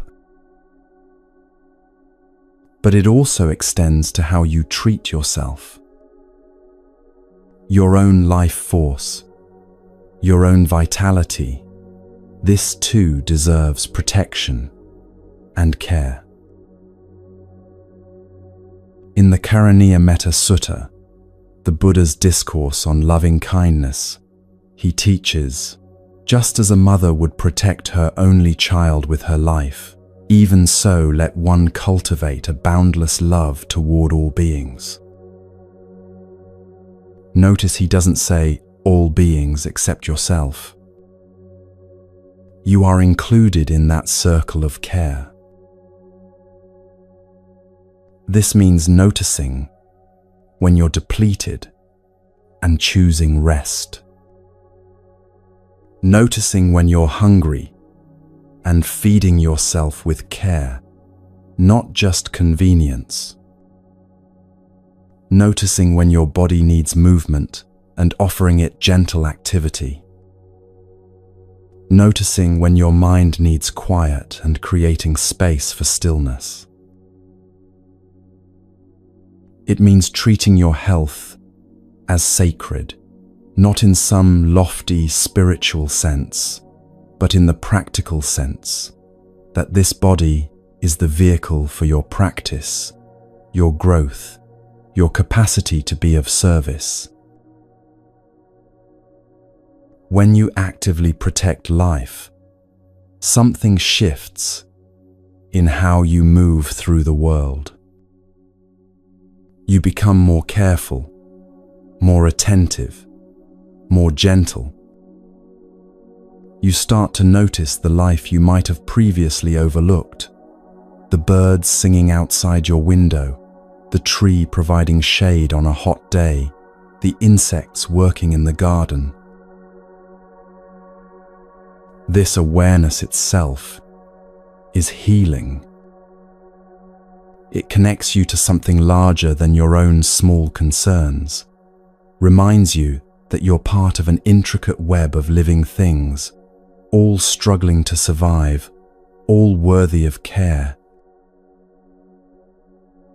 You might ask yourself, how am I protecting life today?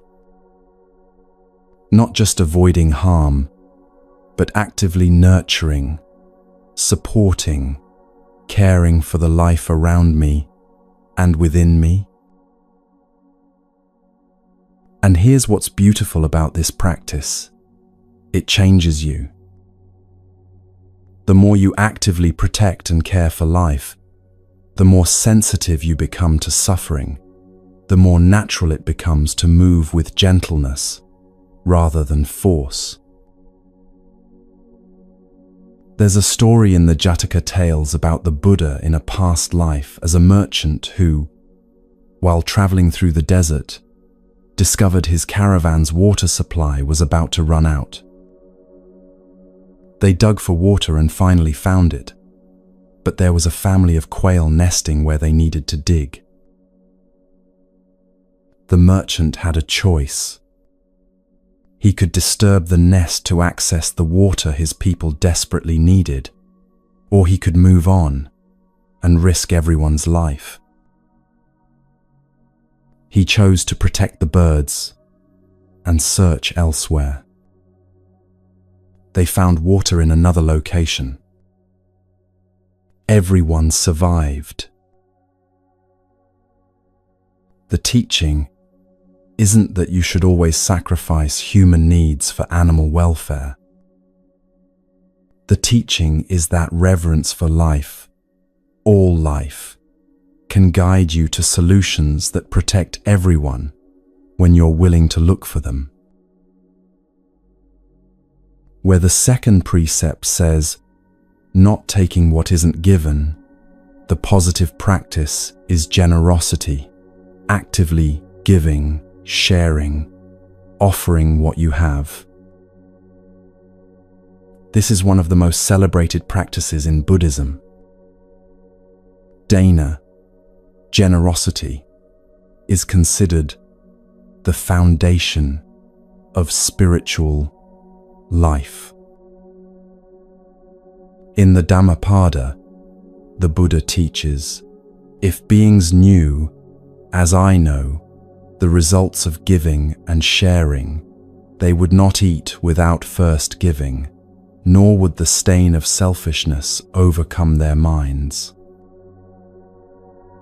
Even if it were their last bite, their last mouthful, they would not eat without sharing, if there was someone to receive their gift. Now, this doesn't mean you should give away your last bite of food and go hungry. Remember the middle way. The Buddha himself accepted the bowl of rice milk when he needed nourishment. What he's pointing to is the joy of generosity, the freedom that comes from breaking the grip of hoarding and scarcity. You might notice two extremes with resources. Some people hoard, holding on to far more than they need, driven by fear of not having enough, unable to let anything go, even when others are in genuine need. Others squander, spending thoughtlessly, consuming without consideration, wasting resources that could serve real needs. The middle way between these is wise generosity, giving freely while also stewarding resources responsibly. In the Sigalovada Sutta, the Buddha gives practical advice about managing wealth. He suggests dividing resources into 4 parts: 1 part for immediate needs, 2 parts invested for the future, and 1 part given away in generosity. This isn't a rigid formula you must follow precisely. It's a principle. Take care of your genuine needs, plan wisely for the future, and make generosity a regular practice rather than an occasional impulse. You might notice that generosity doesn't always mean money. Sometimes the most generous thing you can offer is your time, your attention, your presence with someone who's struggling. Sometimes it's sharing your skills, teaching someone something you know, helping with a task that's easy for you but difficult for them. Sometimes it's sharing resources you're not using, the coat hanging in your closet that you haven't worn in years while someone else is cold, the food in your pantry that will expire before you eat it while someone else is hungry. The Buddha taught about the immediate benefits of generosity in the Dakinavibhanga Sutta. He explained that when you give, several things happen right away. You feel joy in the act of giving. You connect with the recipient.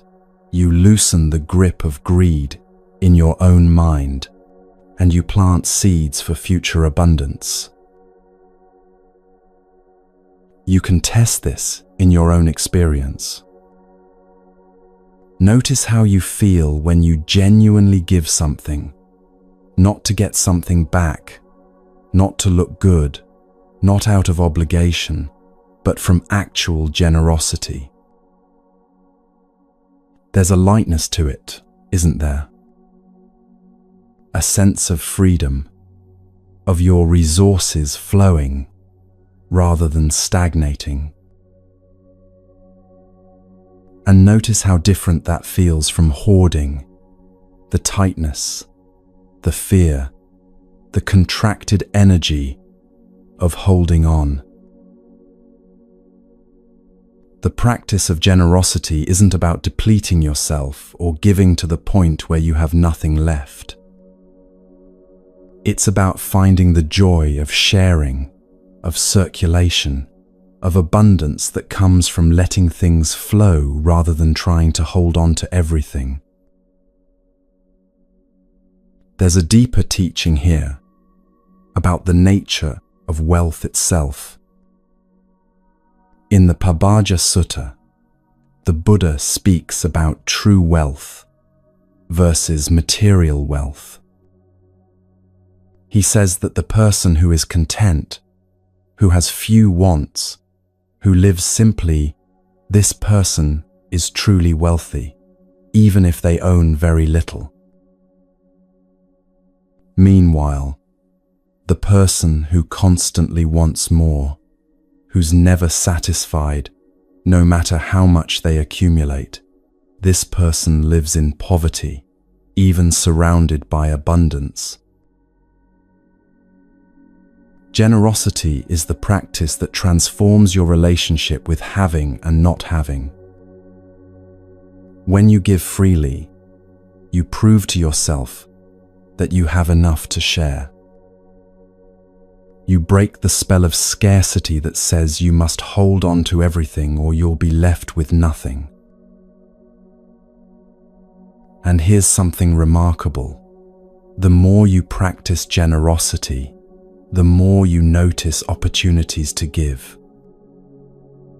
It's as if the world opens up, showing you countless ways to share what you have, to contribute to others' well-being, to participate in the circulation of care that holds communities together. You might ask yourself, what can I give today? Not out of obligation or guilt, but from genuine generosity. What do I have in excess that could serve someone else's genuine need? Where the third precept says, not causing harm through sexual misconduct, the positive practice is cultivating healthy, honest, caring relationships. This extends far beyond just sexual or romantic relationships. It's about how you relate to all people with integrity, respect, genuine care for their well-being. The Buddha taught extensively about kalyana mittata, spiritual friendship, wholesome companionship. In the Upada Sutta, his attendant Ananda says to him, "Venerable Sir, this is half of the spiritual life. Good friendship, good companionship, good association." The Buddha corrects him, "Not so, Ananda. This is the entire spiritual life. Good friendship, good companionship, good association." Think about that. The entire spiritual life depends on the quality of your relationships. This doesn't mean you need dozens of spiritual friends or that you're doing something wrong if you feel isolated. It means that the relationships you do have, including your relationship with yourself, profoundly shape your capacity for growth and freedom. The Buddha describes true friendship in the Sigalovada Sutta. A good friend, he says, helps you when you're in trouble, doesn't abandon you in difficulty, protects you when you're vulnerable, and rejoices in your success rather than envying it. A good friend also prevents you from wrongdoing, encourages you in doing good, tells you what you need to hear, even when it's difficult, and reveals the path to happiness. But here's what's crucial. The teaching isn't about finding these perfect friends who will do all this for you. It's about becoming this kind of friend to others. You might notice a pattern in how you approach relationships. Do you enter them asking, "What can I get from this person?" or "What can I offer?" Neither extreme is healthy. Relationships that are purely transactional, where you're only giving to get, feel hollow and draining. But relationships where you're only taking and never offering anything create resentment and imbalance. The healthiest relationships are ones where both people are genuinely oriented toward giving, towards supporting each other's well-being and growth. Not keeping score, not calculating who's contributed more, but both showing up with the question, "How can I support your flourishing?" In the Metta Sutta, the Buddha teaches about cultivating boundless loving kindness.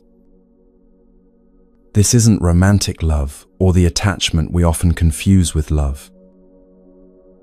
It's the genuine wish for another's well-being, their freedom from suffering, their peace and happiness. You can practice this in your actual relationships. Instead of approaching a conversation thinking about what you want to say or how you want the other person to change, you might try approaching with the intention, "May you be well. May you be at peace.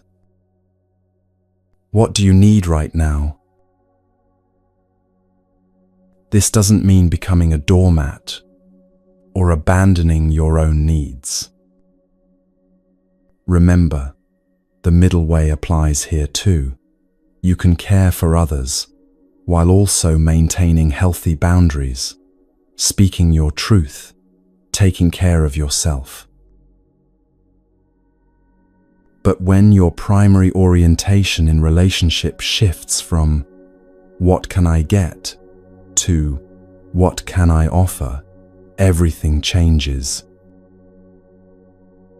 Paradoxically, this is often when you receive the most, not because you're trying to get something, but because genuine care creates genuine connection, and connection naturally includes reciprocity. You might ask yourself, in my relationships, am I primarily taking or giving?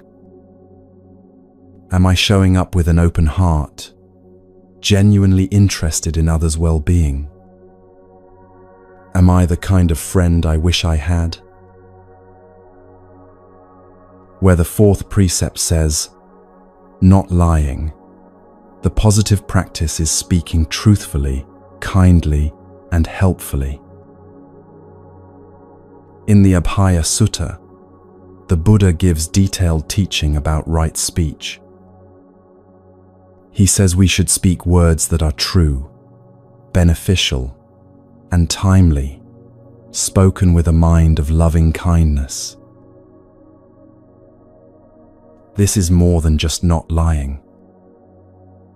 It's actively using speech to create understanding, to heal division, to encourage what's good in others, to share wisdom that might help. You might notice how often you speak on autopilot, making small talk, filling silence, saying what you think others want to hear, rather than what's true and helpful. The positive practice of right speech asks you to become more conscious. Before speaking, you might pause and consider, is this true? Is it helpful? Is this the right time to say it? Will it create more understanding or more confusion? The Buddha also taught about 4 kinds of speech to cultivate: speaking truthfully, speaking harmoniously to create unity rather than division, speaking gently rather than harshly, and speaking meaningfully rather than engaging in idle chatter. Harmonious speech doesn't mean pretending there's agreement when there isn't. It means looking for what unites, rather than always emphasizing what divides, seeking common ground, speaking in ways that build bridges rather than walls. Gentle speech doesn't mean being weak or dishonest. You can speak difficult truths gently. You can set firm boundaries kindly.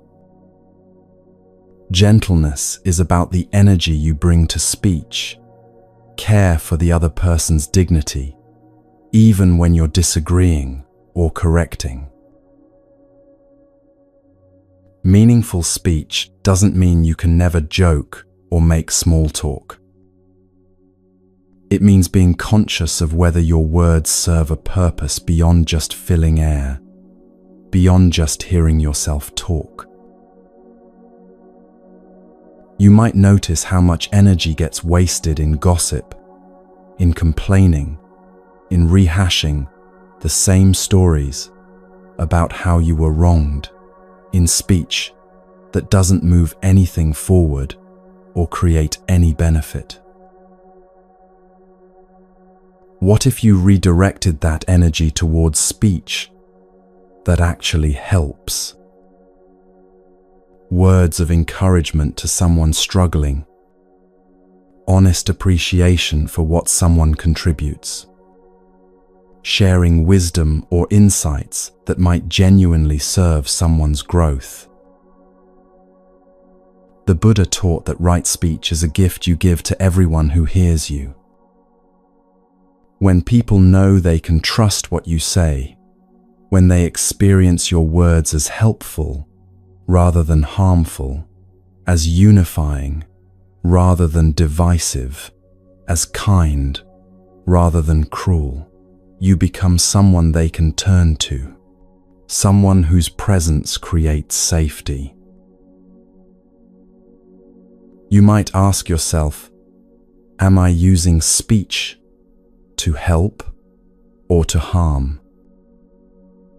Are my words creating more understanding or more confusion?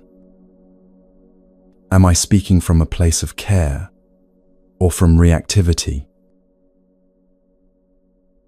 Where the fifth precept says, not consuming intoxicants that cloud the mind, the positive practice is cultivating clarity, awareness, and presence.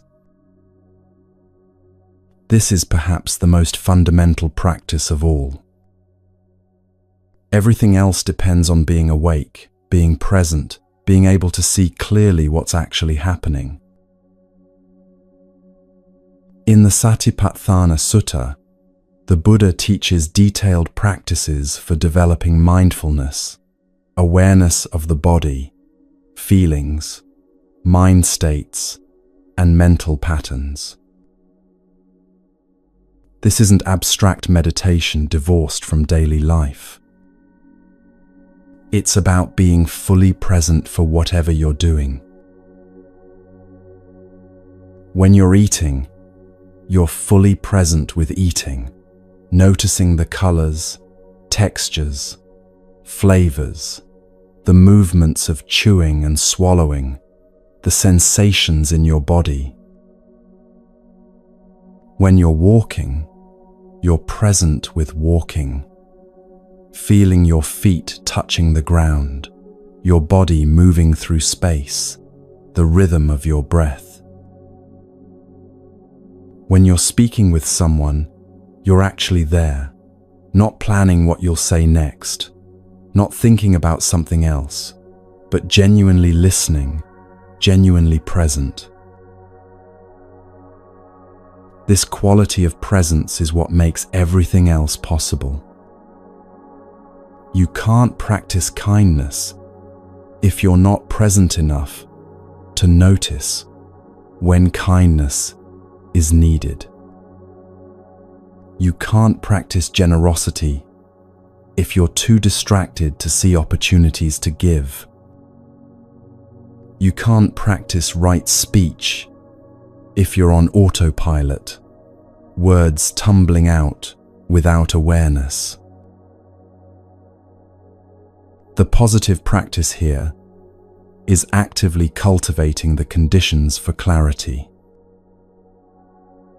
This might mean creating space for formal meditation practice, even just 10 minutes a day of sitting quietly, following your breath, returning to presence when your mind wanders. It might mean being more selective about what you consume, choosing media that enhances rather than clouds your awareness, foods that create clarity rather than dullness, activities that energize rather than numb. It might mean simplifying your life so there's room for presence, saying no to some commitments so you're not perpetually overwhelmed, creating margins in your schedule so you're not always rushing from one thing to the next. The Buddha taught in the Dhammapada, heedfulness is the path to the deathless. Heedlessness is the path to death. The heedful never die. The heedless are as if already dead.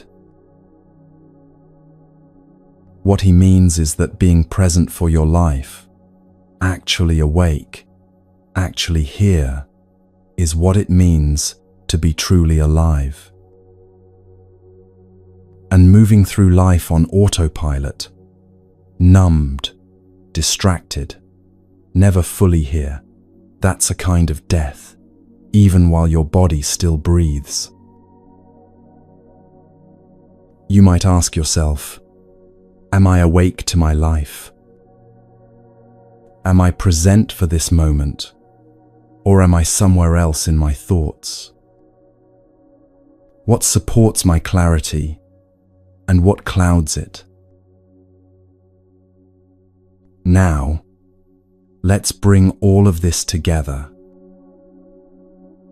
The 5 positive practices: protecting life, cultivating generosity, nurturing healthy relationships, speaking truthfully and kindly, and maintaining presence.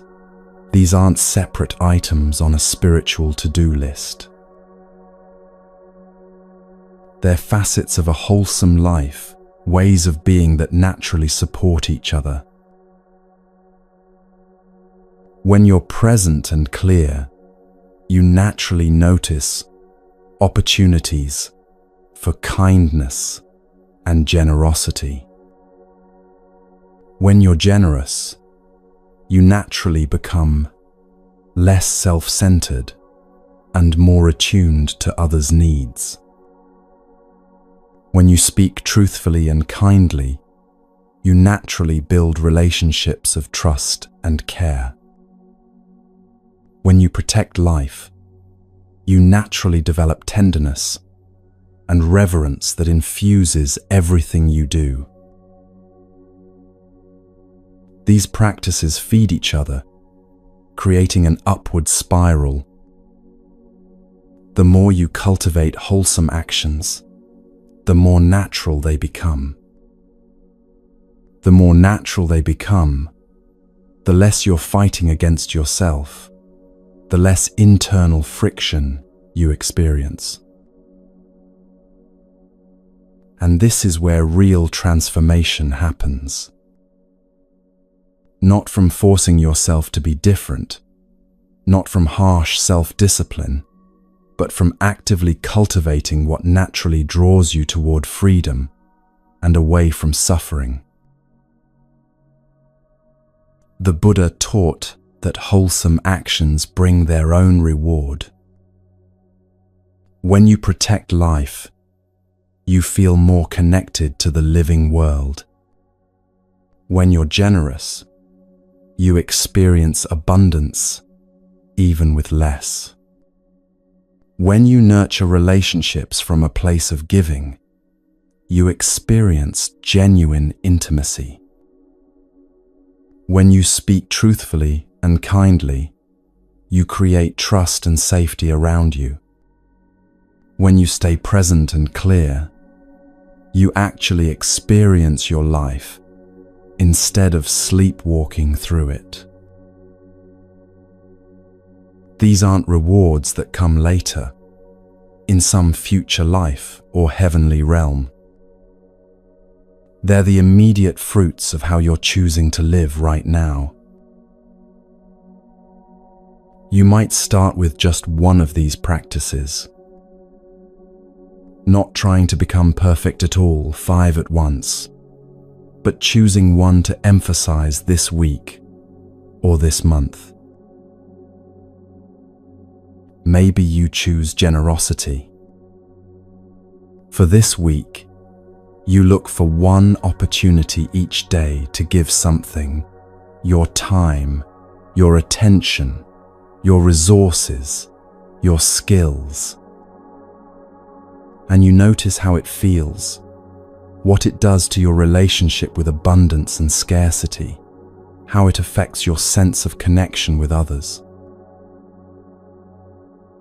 Or maybe you choose presence. For this week, you commit to really being there for your meals, putting away your phone, turning off distractions, actually tasting your food, noticing your body's responses. And you notice how different it feels to be fully present versus eating on autopilot. Whatever you choose, the practice is the same, actively cultivating what heals, planting flowers in the garden of your life, not just pulling weeds. The Buddha's final teaching, given on his deathbed, was simply, all conditioned things are subject to decay. Strive on with diligence. He wasn't telling you to be anxious or to push yourself harshly. He was reminding you that you have limited time, that this life is precious, that what you cultivate now matters. So what will you cultivate? What will you plant in the garden of your days? Will you actively protect life, including your own? Will you practice generosity that frees you from scarcity? Will you nurture relationships from a place of genuine care? Will you speak words that heal rather than harm? Will you stay awake to your life, present for this irreplaceable moment? These aren't questions to answer once. They're questions to keep asking, practices to keep returning to, seeds to keep planting. The garden of your life is waiting, and every moment is a chance to cultivate what heals.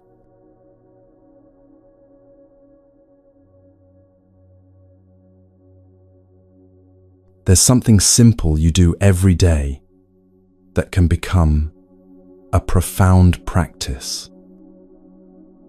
Something so ordinary you probably don't think of it as spiritual at all. Eating. The Buddha taught extensively about food, not with rigid rules about what you can and cannot eat, but with wisdom about the relationship between what you consume and the clarity of your mind.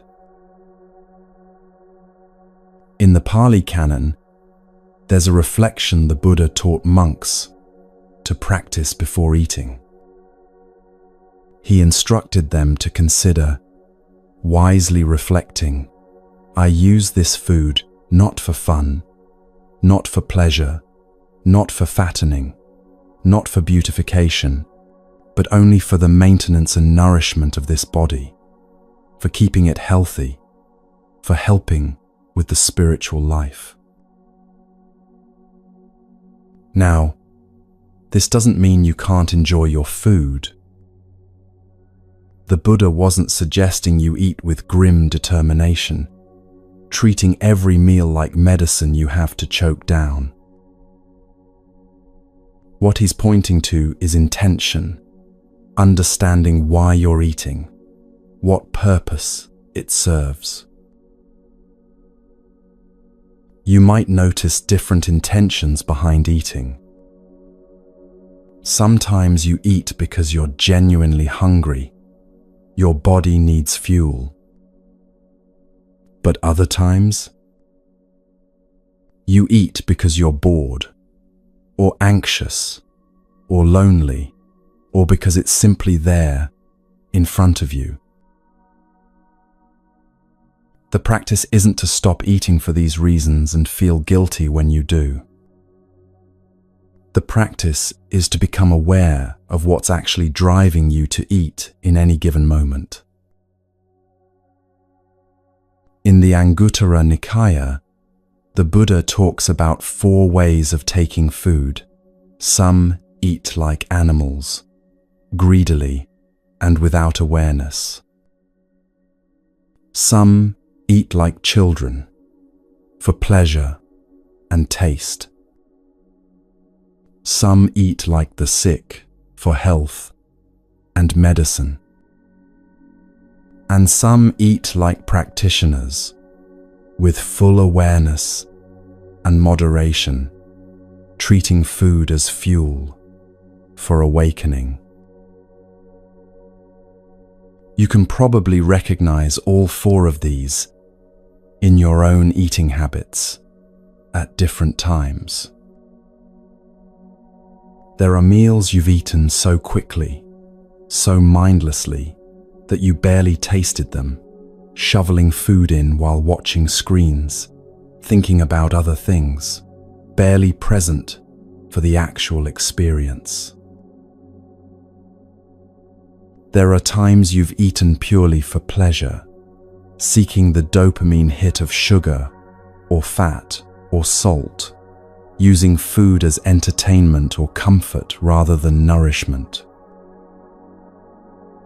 There are times you've eaten carefully for health, choosing foods you know will serve your body well, even if they're not the most pleasurable option. And perhaps there have been rare moments when you've eaten with complete presence, actually tasting the food, noticing the textures and flavors, feeling gratitude for what's nourishing you, aware that this simple act is what keeps you alive and able to practice. The Buddha taught that the battle with food isn't won at the table. It's won at the market, at the store, in the choices you make about what comes into your home. Once something is in your kitchen, in your refrigerator, the impulse to eat it becomes much harder to resist. But when you're at the store, you can make wise choices with relative ease, choosing foods that will nourish rather than cloud, energize rather than deplete. This isn't about rigid diets or punishing yourself for wanting foods you enjoy. Remember, the middle way, the Buddha accepted the rice milk when he needed nourishment. He didn't insist on only eating the plainest, most medicinal foods. It's about asking yourself, will this food support my clarity and energy, or will it make me sluggish and foggy? Will eating this serve my practice or undermine it?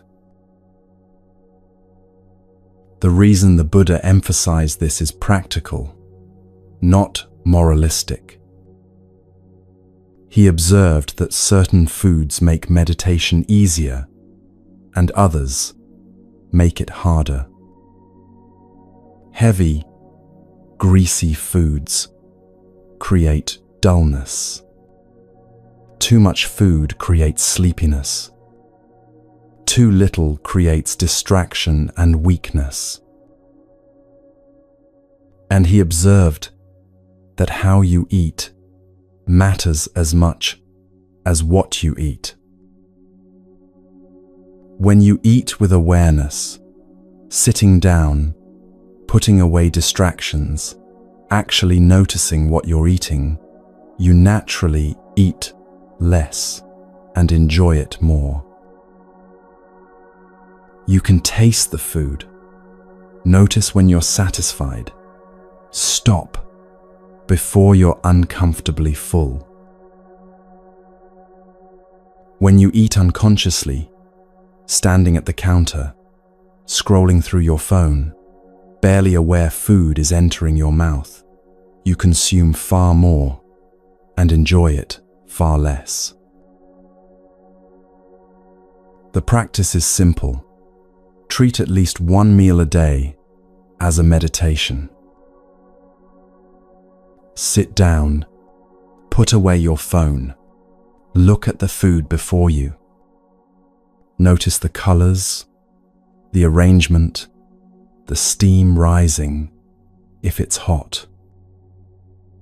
Take a moment to consider where this food came from, the sun that grew it, the rain that watered it, the hands that harvested and prepared it, the countless causes and conditions that brought it to your plate.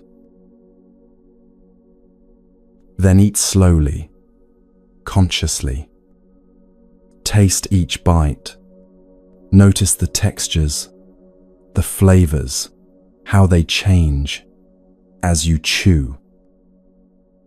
Feel your body's response, the satisfaction of hunger being met, the energy beginning to return.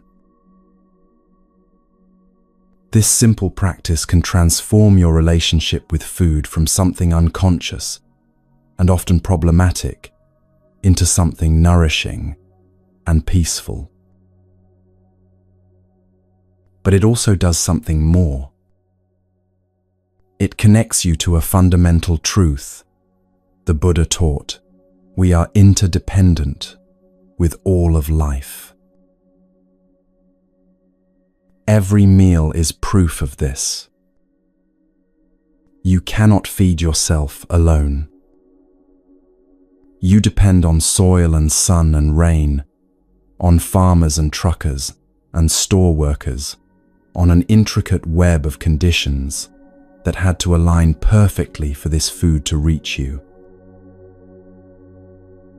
This brings us to one of the most important teachings for our time, the teaching on interdependence.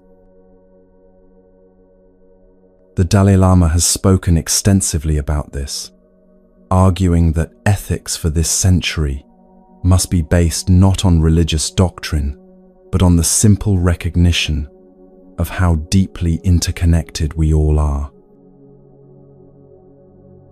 In his book, Ethics for a New Millennium, he writes that whether we like it or not, we're all connected. What happens to one person affects everyone else. Your well-being and my well-being are not separate. This isn't mystical philosophy. It's observable reality. The COVID-19 pandemic made this undeniable. When a virus emerged in one city, within months it had spread to every corner of the globe. Borders didn't stop it. Walls didn't stop it. Wealth didn't stop it. We discovered viscerally what the Buddha taught 2,600 years ago. We are not separate, isolated individuals. We are woven together in ways we can't escape, even when we try. Your health depends on your neighbor's health. Your safety depends on your community's safety. Your economy depends on the economies of countries halfway around the world. The Buddha taught this in the Indra's net metaphor, a vast net stretching infinitely in all directions, with a jewel at each intersection that reflects every other jewel. Change one jewel and all the reflections change. Everything affects everything else. Once you really see this interdependence, ethics becomes obvious. It's not about being good to earn rewards or avoid punishment. It's about recognizing that harming others harms you, that helping others helps you, that there's no such thing as benefiting yourself at the expense of others, because we're not actually separate. In the Sigalovada Sutta, the Buddha gives practical advice about how to live in recognition of interdependence. He talks about how to relate to parents, to teachers, to friends, to workers, to spiritual guides, each relationship having duties and responsibilities that flow both ways. He's describing a web of mutual care and support, where everyone's flourishing depends on everyone else's flourishing. This is radically different from the competitive, zero-sum thinking that dominates so much of modern life. The idea that for me to win, you have to lose, that resources are scarce, and we're all fighting for our share. The Buddha's teaching is that when we're truly interdependent, the best solutions are ones where everyone benefits. Not win-lose, but win-win. This applies at every level. In your personal relationships, are you looking for solutions where both people's needs are met? Or are you approaching conflicts as battles to be won? In your work, are you contributing to systems that create well-being for everyone involved? Or are you participating in exploitation, in structures where some people benefit at others' expense? In your consumption, are you aware of how your choices affect people and ecosystems far away? Or are you living as if your actions have no impact beyond your immediate experience? The teaching on interdependence isn't meant to make you feel guilty or overwhelmed. It's meant to help you see clearly so you can make wise choices. When you see that your neighbor's well-being is your well-being, you naturally become interested in your neighbor's welfare, not from some abstract moral obligation, but from clear-eyed recognition of how things actually work. The Buddha taught in the Karaniya Metta Sutta to extend loving kindness to all beings, not because it's a nice thing to do, but because recognizing our fundamental connectedness is the path to freedom from suffering. When you understand that you're not a separate, isolated self, but a node in an infinite web of relationships, everything changes. Compassion becomes natural rather than forced. Generosity becomes obvious rather than sacrificial. Ethical conduct becomes wisdom rather than restriction. So what does all of this mean for you, right now, today? It means the path doesn't start someday when you're more prepared, more knowledgeable, more spiritual. It starts now, this moment. You don't need permission to begin practicing. You don't need to complete some training or achieve some level of understanding first. You can start exactly where you are, with exactly what you have. In the Dhammapada, the Buddha teaches, do not neglect your own welfare for the sake of another, however great. Clearly understand your own welfare and be intent upon the highest good. This isn't selfishness. It's recognizing that you can't give what you don't have. You can't offer peace to others if you're in turmoil. You can't support others' awakening if you're not tending to your own practice. So the practice begins with one small choice. Maybe it's the choice to eat your next meal with awareness instead of distraction. That's enough. That's practice. Maybe it's the choice to take one conscious breath before responding to someone instead of reacting automatically. That's enough. That's transformation. Maybe it's the choice to give something away today. Your time, your attention, a resource you don't need, not to get anything back, but simply to practice generosity. That's enough. That's the path. The Buddha taught that the journey of 1,000 miles begins with a single step. But he also taught something more important. That single step is the entire journey. Each moment of awareness is complete in itself. Each choice toward kindness is the whole path, not just a step on the path.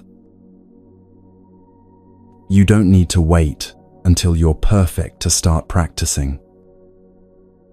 You practice and gradually, naturally, perfection takes care of itself, or you discover that perfection was never the point, that the practice itself is what matters.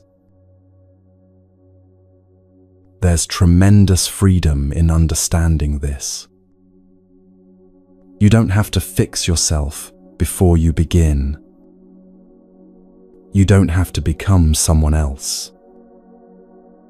You just have to show up for this moment with as much awareness as you can muster. Make the wisest choice available to you right now, and then show up for the next moment and do it again. In the Satipatthana Sutta, the Buddha describes this as the direct path, not a complicated, convoluted journey requiring years of preparation, but a straightforward practice of presence that can begin right now.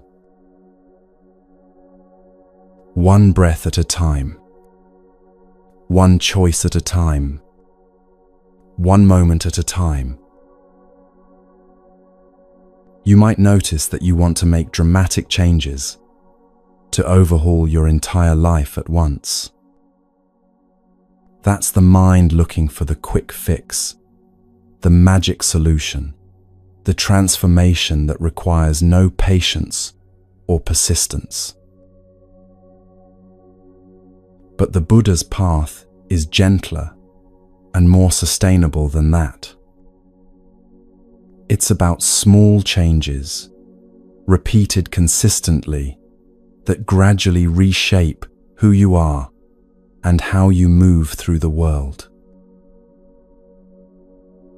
It's about practicing mindfulness with your morning coffee, really tasting it instead of gulping it down while doing 3 other things. It's about choosing to speak kindly instead of harshly, just this once in this conversation. It's about noticing the impulse to scroll mindlessly through your phone and choosing presence instead. These aren't grand gestures. They're not impressive to anyone watching. But they're everything. Because today's choices become tomorrow's habits. Tomorrow's habits become next year's character. Next year's character becomes the trajectory of your entire life. The Buddha's final words spoken on his deathbed were, "All conditioned things are subject to decay. Strive on with diligence." He wasn't telling you to be anxious or frantic. He was reminding you that you have this one precious life, that time passes whether you're awake to it or not, that what you do with these moments matters. So don't wait. Don't postpone your peace until conditions are perfect. Don't delay your practice until you feel more prepared. Start now, right here, with this breath, with this choice, with this moment of awareness that's available to you, even as you're reading these words. The path is not somewhere else. The practice is not some future achievement. It's here, now, in how you meet this very moment. Will you meet it with awareness or autopilot? With kindness or harshness? With presence or distraction? That's all the Buddha is asking. Not perfection, not sainthood, not some impossible standard. Just this moment, met with as much clarity and care as you can offer. And then the next moment, and the next. This is how awakening happens. Not in some dramatic flash of enlightenment, but in these simple, repeated choices to stay present, to choose wisely, to move toward less harm and more care. The garden of your life is growing right now, in this moment. What you're planting today is what you'll harvest tomorrow. So plant with care. Plant with awareness. Plant seeds of peace, of kindness, of clarity, of freedom.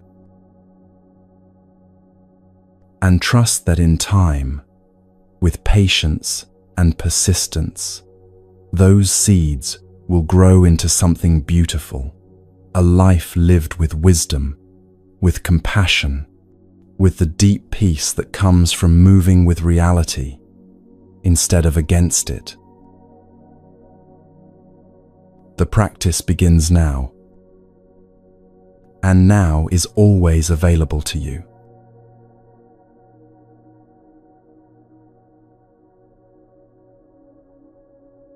You've been sitting here for 3 hours, and in that time something has shifted, maybe just slightly, maybe more than you realize yet. We've walked through the garden of karma, seeing how every seed you plant grows into your lived experience. We've explored the middle way, that wise path between pushing too hard and not trying enough. We've looked at what hurts and how to gently release it, and what heals and how to actively cultivate it. All of it pointing to one simple truth: you have the capacity to change your life, one conscious choice at a time. The Buddha didn't teach complicated philosophy requiring years of study before you can begin. He taught a direct path, awareness, ethics, balance, available to you right now, in this very moment. So what calls to you from everything you've heard? Maybe it's the invitation to eat one meal with full presence. Maybe it's choosing one precept to work with this week. Maybe it's simply taking a conscious breath before reacting. Start there. Start small. Start today. You have everything you need already. This breath, this awareness, this moment. May whatever good came from this time together spread outward like ripples on water. May it serve not just your peace, but the peace of all beings everywhere who are searching, struggling, hoping for freedom from suffering. Thank you for listening, for giving these hours to yourself, to your practice, to the possibility of peace. Rest well, dear friend, and know you can return here whenever you need.